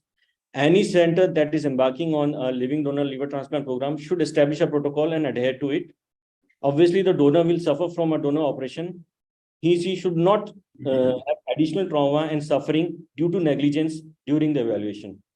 I would suggest postgraduates to go through this paper of 19,000 living donor survey so that you can know that what are the selection policies at the major transplant centers across the globe. Not only in India, but across the globe, the major transplant centers, what do they follow in selecting their donors? Thank you very much. Sadiq. Ajit, you can come in. Yeah. Thank you, Peeyush. Thank you for covering this quite in a succinct and deep, but also giving all the information. So I'll ask Ajit, since he's the leading question maker at this forum. So can you please come up with your queries and discussion? Yeah, Ajit, come. Yes, sir. Thank you, sir. Good evening, sir. First of all, thank you very much for giving us the opportunity. Peeyush, you have done a very excellent job in putting up the summary regarding donor evaluation. Few questions regarding that. You rightly mentioned that the ideal donor, to get an ideal donor is very difficult. So there are scenarios, sometimes we get the only one donor, which is either a wife or brother who is obese, but the BMI may be like 30, 32, but the LAI on CT is plus 16 or plus 14. In this scenario, how do you go forward? Like, do you do a fibroscan or do you do a liver biopsy in spite of giving? So yes, obviously obese or BMI is a cutoff for taking a patient for living donation. So as I mentioned in my slides also that BMI above 30 is usually a contraindication. If a patient can achieve a BMI of less than 28, then these patients, provided that other like liver function tests are normal and the LAI you said that is plus 16. So if there is a doubt, we can go for a liver biopsy, and if liver biopsy is a confirmatory for steatohepatitis, then these patients can be safely taken for liver donation. Any role for fibroscan? Because even liver biopsy has a set side. It may not be the representative. It can be just one section. So do you consider fibroscan in such patient? And the same question posted in the chat box also, that any cutoff the fibroscan beyond which the liver is rejected. Yeah, definitely. Fibroscan is also a non-invasive modality to predict the fibrosis in donor. So fibroscan can be used, and the values of median attenuation parameter above 8 are usually rejected. And if they are less than 8, so finally, to confirm that the steatohepatitis is less than 10%, the biopsy is needed. So, but yes, fibroscan can be used as a tool so that we do not have multiple liver biopsies. The patient, if having a high fibroscan, can be advised the weight loss program, and then if he attains a subsequent weight loss, then finally a liver biopsy can be done if the fibroscan normalizes. The other problem what I have faced in practical scenario is that after a significant weight loss, the liver volume also shrinks. Do you have faced something like that after a significant weight loss of 20 kg, the volume has decreased? So do you accept such liver? Because they are saying that after a weight loss also there is some amount of fibrosis going on in the liver also. So in my short experience, I have not seen like any donor losing 20 kgs. So yeah, I have seen losing 5 to 10 kgs. In that, I have not seen that the liver volume has changed drastically. So I have not seen any donor losing 20 kgs in my short experience. So maybe senior persons can answer. Okay. So there are some questions in the chat box. So fibroscan you have already answered. Yes, sir. I'm saying, Peeyush, please take the questions from the chat. Yeah. Yes, sir. So the role of fibroscan has already been discussed. Any cutoff in fibroscan, usually above 8, is taken as a cutoff. How do we decide MHV to be taken or left with a graft in donor? So yes, I have not touched upon the anatomical considerations. So if we are taking a modified right lobe graft, then it has to be left with the donor. And if we are taking a left lobe graft, then obviously it has to be taken with the graft. So this in itself is a big topic. So yes, the MHV is a key in deciding and selecting the type of the graft. HLA was written in step 4 of your list. Dr. Yasir is from Pakistan Kidney and Liver Institute, so he has put up this question. Please take it. So yes, HLA, we usually as a normal protocol, HLA is not advised, but yes, if there is a high index of consanguineous marriages, or there is HLA usually nowadays done in major high volume centers. If there is a full match or a one-way match, there is a high chance of a graft versus host disease in the post-operative period. So usually a full match is not accepted for liver. Those centers who are regularly doing HLA, keep these things in mind. What is the implication of CMV, IgG, MG positive in workup? So the antiviral prophylaxis has to be continued in the post-operative period, depending upon the quantitative DNA, rather than the CMV, IgG, or IgM positivity.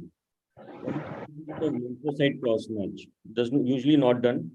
Beyond what cutoff on liver minus spleen index is biopsy indicated? As I mentioned, that LAI less than minus 10. The patient is advised weight loss. Is there any place for compromised grafts, that is graft from HIV, HCV, HBV patients with any riders, or is it an absolute no? So if the surface antigen is positive or HIV and HCV is positive, then usually these donors are upfront rejected. Sadiq? Yeah, thank you, Piyush. Piyush, a couple of things I also wanted clarification. You said age 40 in your first slide, but I think most people would accept about 50, and you showed some examples of how even elderly or post 50 can also be accepted, provided other things are in order. Am I right? Yes, sir, absolutely.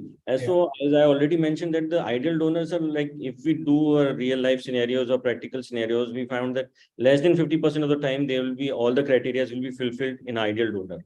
So obviously we find certain scenarios where the donors are age more than 40 or maybe above 50. So if you look at the high volume centers now, the patients more than 50 are also being taken up, provided they understand the implications of the surgery, what they are going to undergo. The other thing which sort of struck me was about mentally challenged individuals. And you said that they could be donors. Isn't it a little difficult scenario to assess that how and to what extent, if they are mentally challenged, that you would accept them as donors? Yeah, that's absolutely right, sir. I agree with you. Obviously, so sir, this labeling the patient as a mentally challenged or a low IQ is very difficult task. So I actually already mentioned that there are many scores and batteries, and they are rightly evaluated by a psychiatrist. So if they can understand what this surgery can they are going to undergo, and a psychiatrist give them a green signal, then obviously rather than rejecting them, and if there is no other options in the family, so these donors can be worked up as a potential donor. No, I'm not saying that these donors are always taken up for workup for donation, but in special circumstances, they can be worked up with psychiatrists giving a green signal. And one final comment I have is, in our setups or in context of India, there is you have to pay attention to the socio-cultural, environment. And a lot of what is voluntary may not really be voluntary.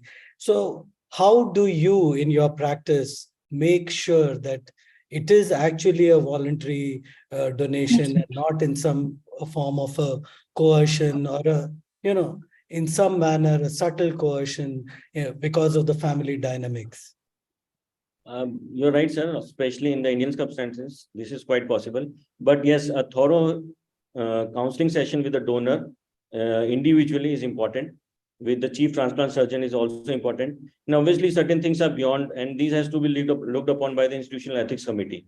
So yes, if the surgeon feels that there is some certain gray areas are there, upfront rejected by the chief transplant surgeon. So maybe individual, isolated sort of discussion with the donor in a private, ensuring that their hesitations or reservations would not be revealed to the family, and having a personalized discussion is also a good measure to assess how voluntary and how confident they are to be a donor. Sometimes they're afraid still, but they want to help out. So I think those things are, so I think, you've covered a lot of these things, and it's highlighted the fact that they do need an extensive workup to ensure. And of course, you couldn't cover the anatomical part, which is also very important and significant, especially in developing programs versus experienced programs, because what would be rejected by a developing program may still be acceptable by an experienced program. So thank you very much. And I hand it over to Dr. Kapoor. Thank you, Dr. Sadiq, Peeyush, and Ajit. Thank you very much. I think there was one more question which probably we missed, that do you recommend us a brain scan for looking at an unsuspected aneurysm? I think I saw that question. Could you please take that? Brain scancer. Usually, if the patient is asymptomatic, no history, prior history of any stroke or unconsciousness, there is no. The brain scan is usually not done. Okay. Thank you. Thank you. Thank you, Peeyush. Thank you, Ajit. Thank you, Dr. Sadiq. So we Thank you. move on to the last session of today evening. I know we are running about 14 minutes late, but we'll try to finish by 9:10. So for the next session, the chairperson is Dr. PaariVijayaragavan, who's currently at Powai Medical College Hospital in Coimbatore. And the speaker is Dr. R.V. Raghvendra, who's at the Renova National Institute of Gastroenterology and Liver Diseases. Over to you, Pari. Thank you, sir. I know dinner time is looming large upon the audience and we are running late, so it won't take much time. I just wanted to say that this is liver transplantation is probably mother of all surgeries, which is going to be performed on one of the most unfit patients. So how best to go about it? What are the nuances in working up these patients to make sure that it's a success? That's what I think my good friend Dr. Raghvendra is going to touch upon, and it's over to you, sir. Yeah, Dr. Raghu, you can go ahead.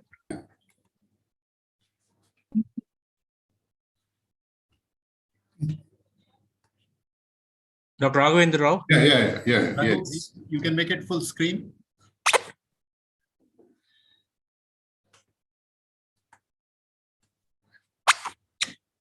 Yeah.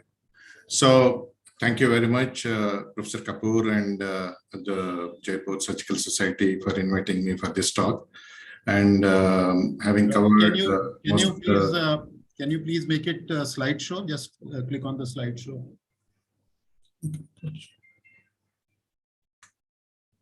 Yeah, that's good. So basically I'll be covering the next 15 minutes of the recipient workup as pre-transplantation evaluation of the liver recipients under these categories of psychiatric assessment, cardiac evaluation, renal function evaluation, infectious diseases, nutritional assessment, which is very, very important, mostly neglected in a majority of the cases, radiological evaluation, of course, as part of the regular workup.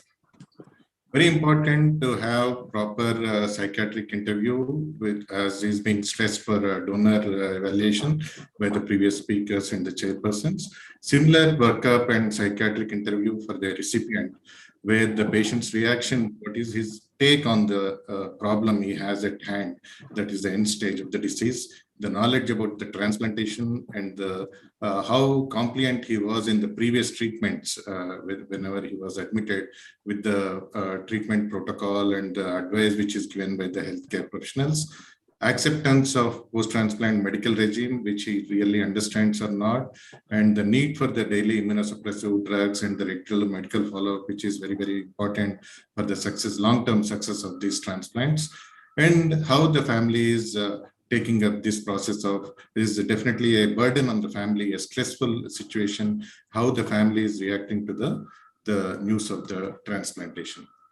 Of course, part of the interview covers very important, particularly in India and South Asia, which is missed, is the etiological factor, which is alcohol, which as stressed by Professor Saraswat and Shaleen.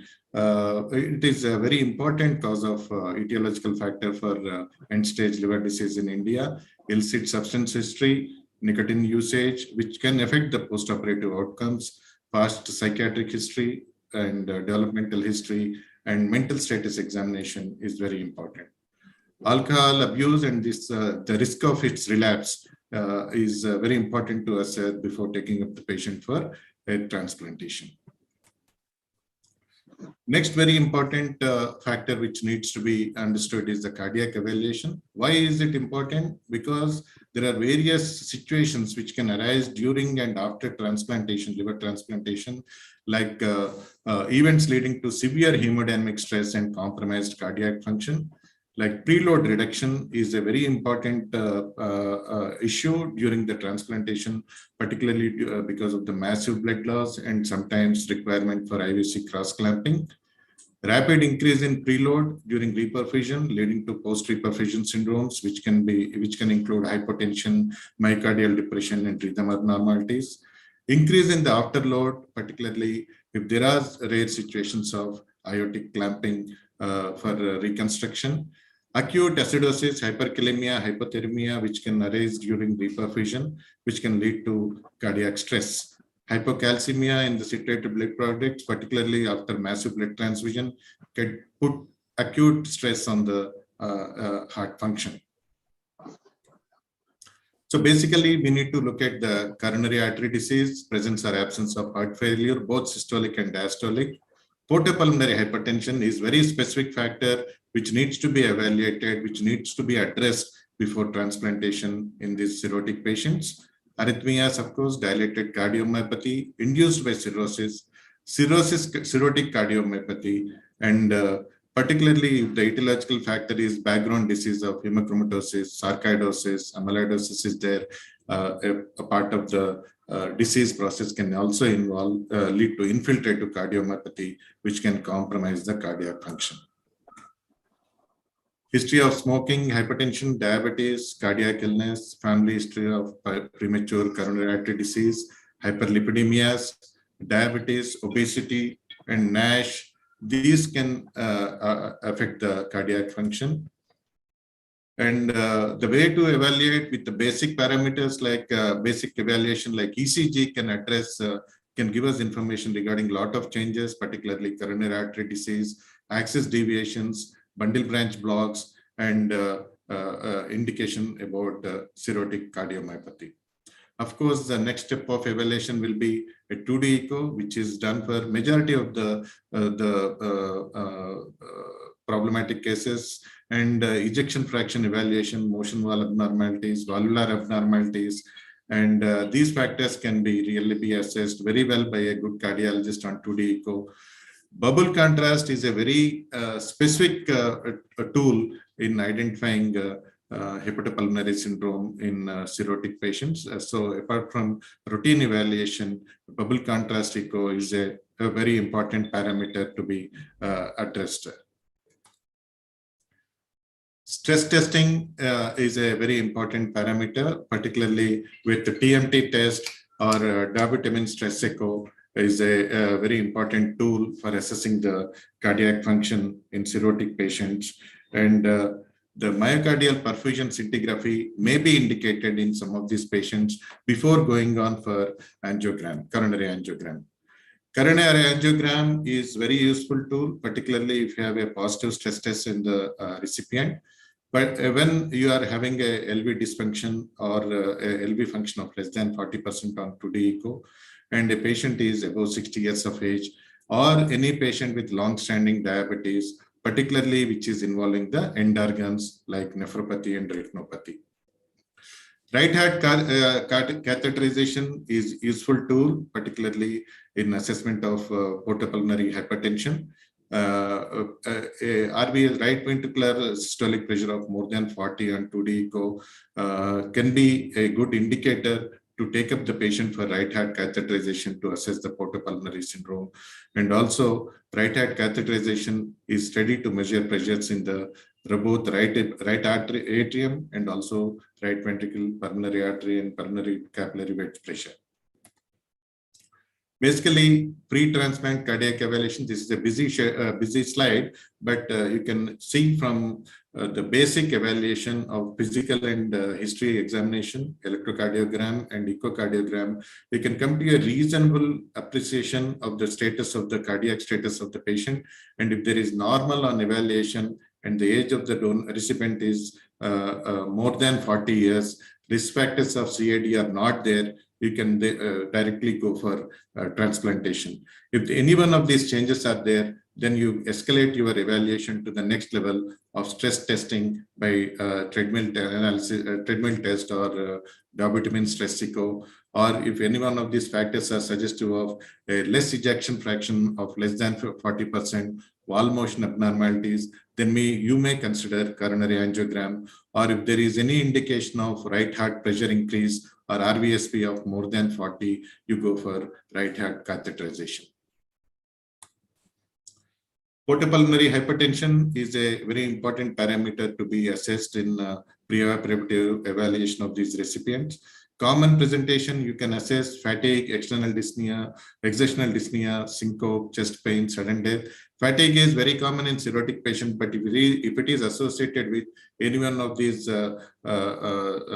SOB or exertional dyspnea, then you suspect portopulmonary hypertension and evaluate it by measuring the mean pulmonary artery wedge pressure, mean pulmonary artery pressure. If it is more than 25, you label them as portopulmonary hypertension. So depending on the type of the patient and the mean pulmonary arterial pressure, you go for further evaluation and you reject or take up the patient for transplantation. For example, if the mean pulmonary arterial pressure is less than 35, PVR is less than 240, and good QT and right ventricular function, then go for transplantation. If any one of these parameters are not favorable, then you go for further evaluation and assess the patients. If he has poor ventricular function, then What's going on? if the ventricular function is reasonable, then you go for transplantation. Similar to portopulmonary hypertension, there is one more parameter which is related to cirrhosis, which can affect the oxygenation in the blood, which is hepatopulmonary syndrome. HPS is basically defined as a triad of liver disease, increased alveolar arterial oxygen gradient in the presence of intrapulmonary vascular dilatation. This is a very important definition to understand.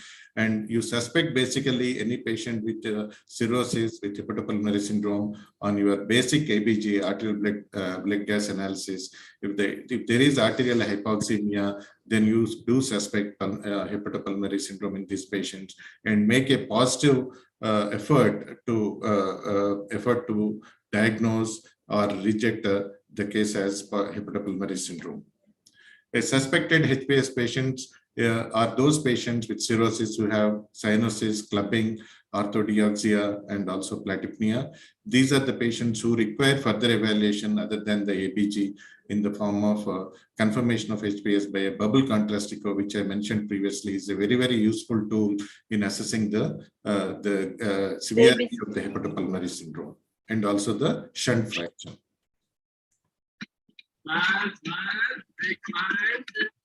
So next important parameter apart from the cardiac evaluation and pulmonary evaluation is the renal function, which is basically can be of different types in cirrhotic patient. It can be in the form of an acute kidney injury, which is usually reversible, a background chronic kidney injury. It can be acute on chronic kidney disease or end-stage renal disease. So basically, challenges in estimating renal dysfunction do arise in cirrhotic patients because of the reduced muscle mass. The 24-hour creatinine clearance overestimates the GFR, which is generally, it's more than 30% overestimate of the creatinine clearance will be there in these cirrhotic patients. High bilirubin levels do affect the lab assessment of serum creatinine, and gold standard for GFR measurement is either inulin or ioxazole clearance test. Cystatin C can be an alternative, but it is not very dependent because it is not very dependent on the muscle mass or serum bilirubin levels. But these are all not routinely available for regular evaluation of renal function in cirrhotic patients. So basic evaluation includes renal evaluation for liver transplant candidates includes electrolytes, blood glucose levels, urea nitrogen, creatinine, arterial blood gas, urine analysis, urine sodium, spot sodium protein, 24-hour urine measurements, and also GFRs measured by either isotopes and ultrasound of the kidneys, and kidney biopsy is very rarely required if you are suspecting CKD. So acute kidney injury is basically rise in serum creatinine of more than 50% from baseline, or a serial estimate of serum creatinine showing more than 0.3 milligrams per deciliter rise in 48 hours.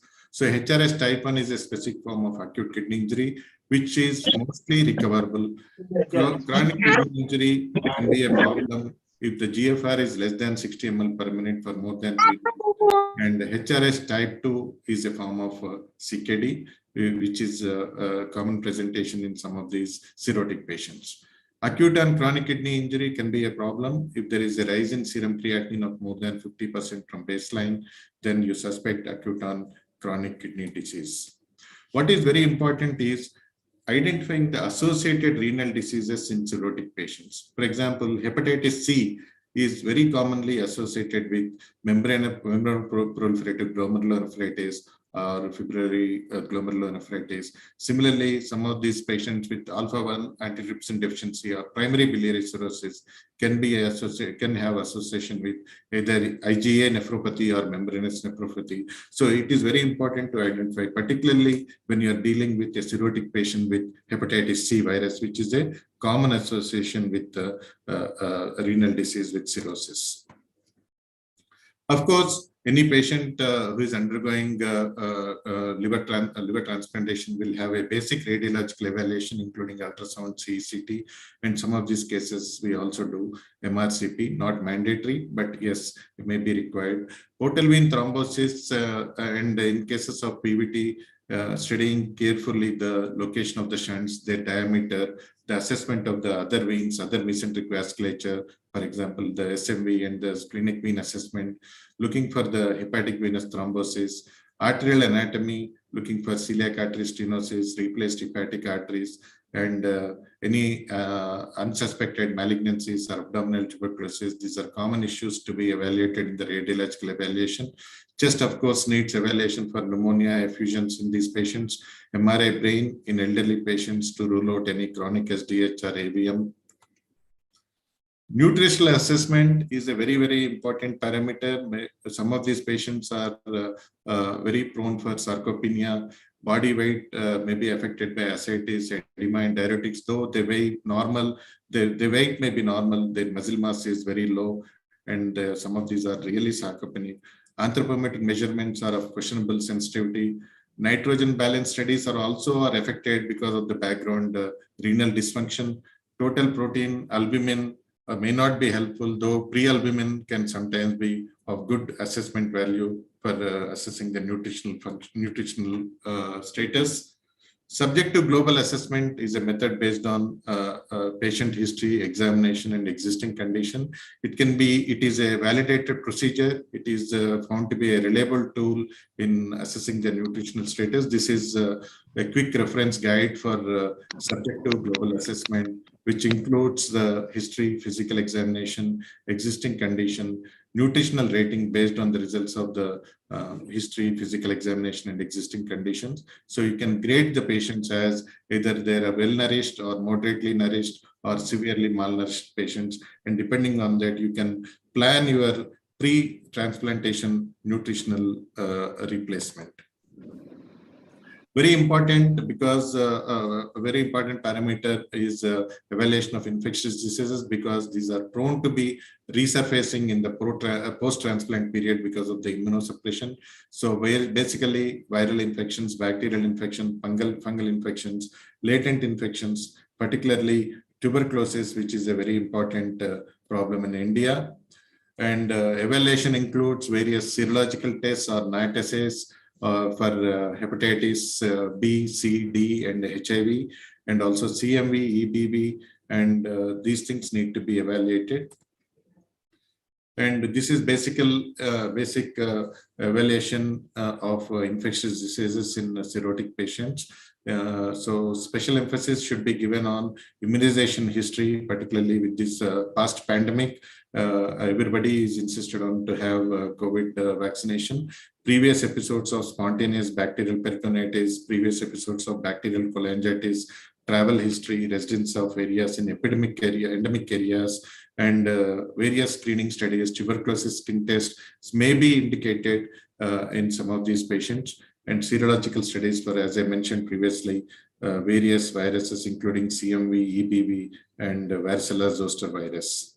So in summary, holistic preoperative proper evaluation is essential for transplantation success. This should include starting from psychiatric assessment, nutrition, covering the nutritional assessment, various organ functions like cardiac, renal, and parameters, and also a proper nutritional evaluation.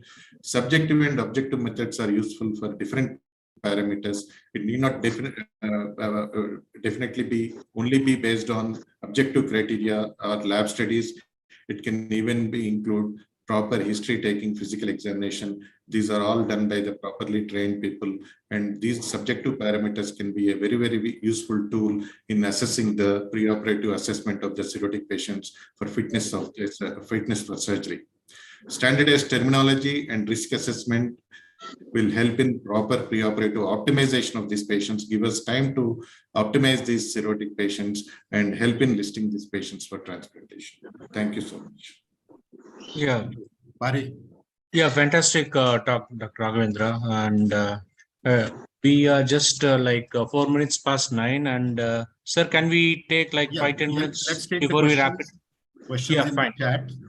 Raghu, you can take the questions in the chat. Yeah. Directly. So Dr. Yashir Khan, I guess the gentleman from Pakistan, his question is any experience with the use of sildenafil or ileopros for portopulmonary hypertension?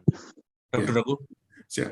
Sildenafil, yes, it can be used when the for 12 weeks course of therapy can stabilize these patients with mild or moderate portopulmonary hypertension, but not very useful in patients with severe portopulmonary hypertension.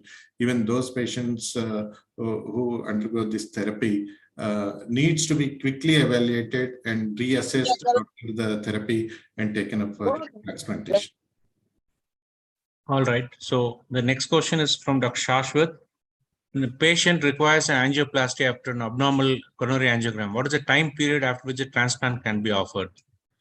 So if the angiogram is normal, if the angiogram... it's abnormal angiogram needs angioplasty, generally we cannot offer the transplantation for at least 6 months because these patients who undergo angioplasty, the antiplatelets, the dual antiplatelets which they are put on cannot be withdrawn for at least for a period of 6 months. Yeah, can I just make my own comment, Dr. Raghu? Yeah. So I guess what we got to tell our cardiology colleagues is that in case you have to stent him, kindly don't use the drug-eluting stents because as Dr. Raghu was mentioning, drug-eluting stents require longer period of antiplatelets, especially maybe 2 antiplatelets. So you can request them to use non-drug-eluting stents, which at 3 months mostly you can withdraw them from antiplatelets and go ahead with surgery. So you guys, we have to talk with the cardiology what the plan is. All right, that's a good question. And next question is, when does hepatopulmonary syndrome considered a contraindication for liver transplantation? Hepatopulmonary syndrome with ABG showing a PaO2 of less than 50 is considered to be severe hepatopulmonary syndrome and is a absolute contraindication for liver transplantation. Right. Okay. Again, one more question from Dr. Yashir. What is the recommendation regarding alcohol abstinence? Alcohol abstinence generally is recommended to be 6 months, but see, we have to properly look at the etiological factor, whether alcohol social drinking is the real reason or is it the alcohol is the true etiological factor, is it just a social drinking. So if alcohol is the etiological factor, if the patient is well motivated, family understands and the patient understands the implications of the alcohol abuse, then a 3 months period is enough. Yeah. So the short answer is no. The general consensus is the alcohol abstinence of 3 months, not the 6 months anymore, and obviously with good social support and rehabilitation. So I guess next question is a question from KanwalJeet. HCV RNA does not disappear with treatment. At what levels do you still proceed with LDLT? Pardon? HCV. We got a patient with HCV. Yeah. I guess he has been treated with the directly acting agents, and RNA does not disappear.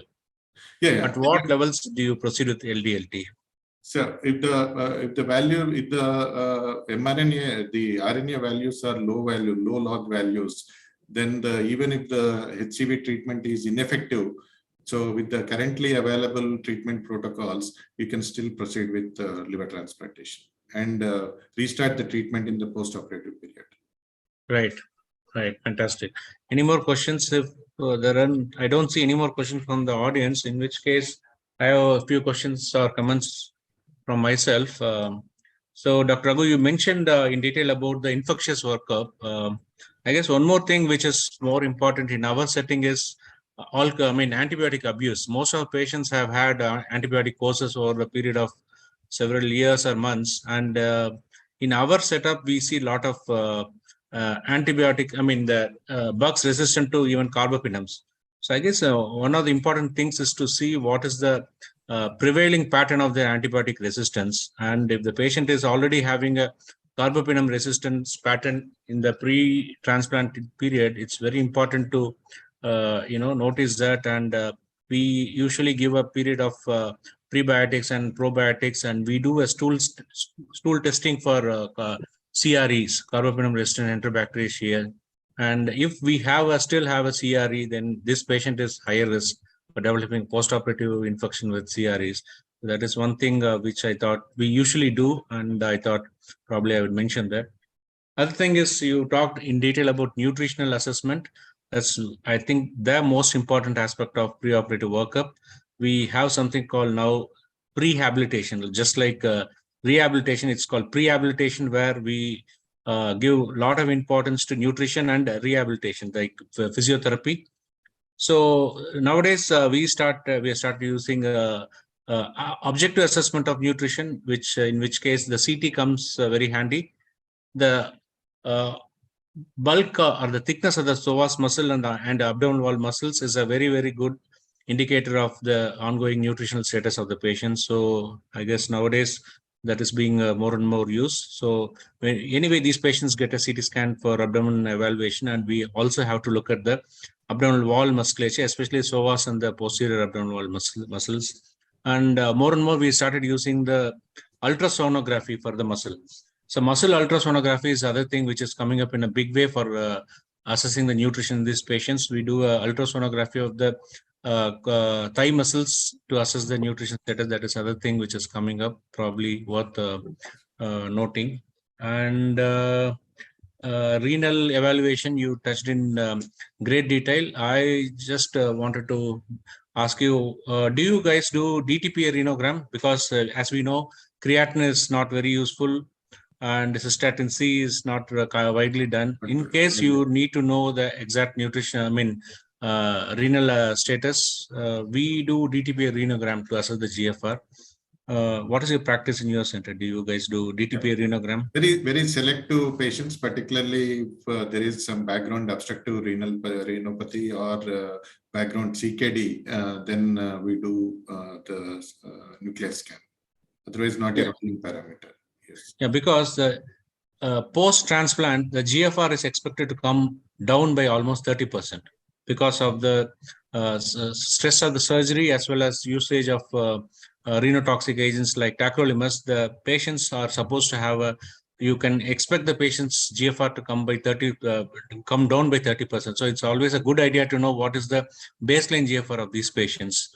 So is there any more questions? How do you? One question on pulmonary tuberculosis. How do you approach a recipient with pulmonary TB? Yeah. See, it's a very difficult situation, patient with active pulmonary tuberculosis.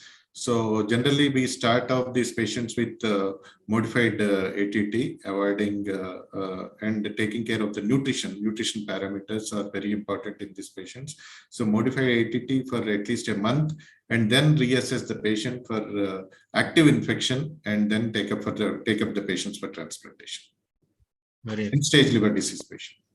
Yeah, very well said. Right. Sir, it's 9:13 and yeah, I think we'll close. So thank you, Pari. Thank you, Raghu. Thank you very much. And I see Avinash probably also is logged in. I would like to thank Avinash and his team for providing the technical support, not only for this masterclass, but for all the Jaipur surgical tutorial sessions. So for the participants who are still there, I have been putting up notices about Jaipur surgical tutorial.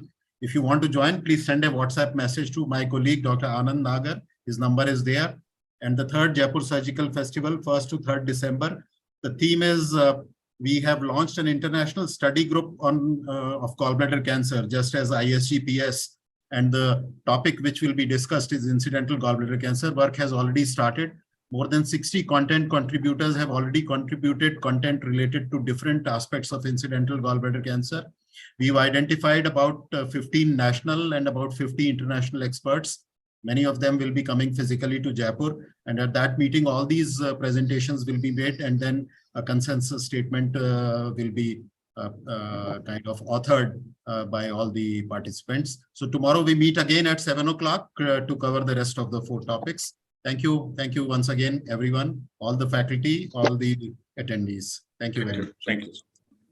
we'll close the session.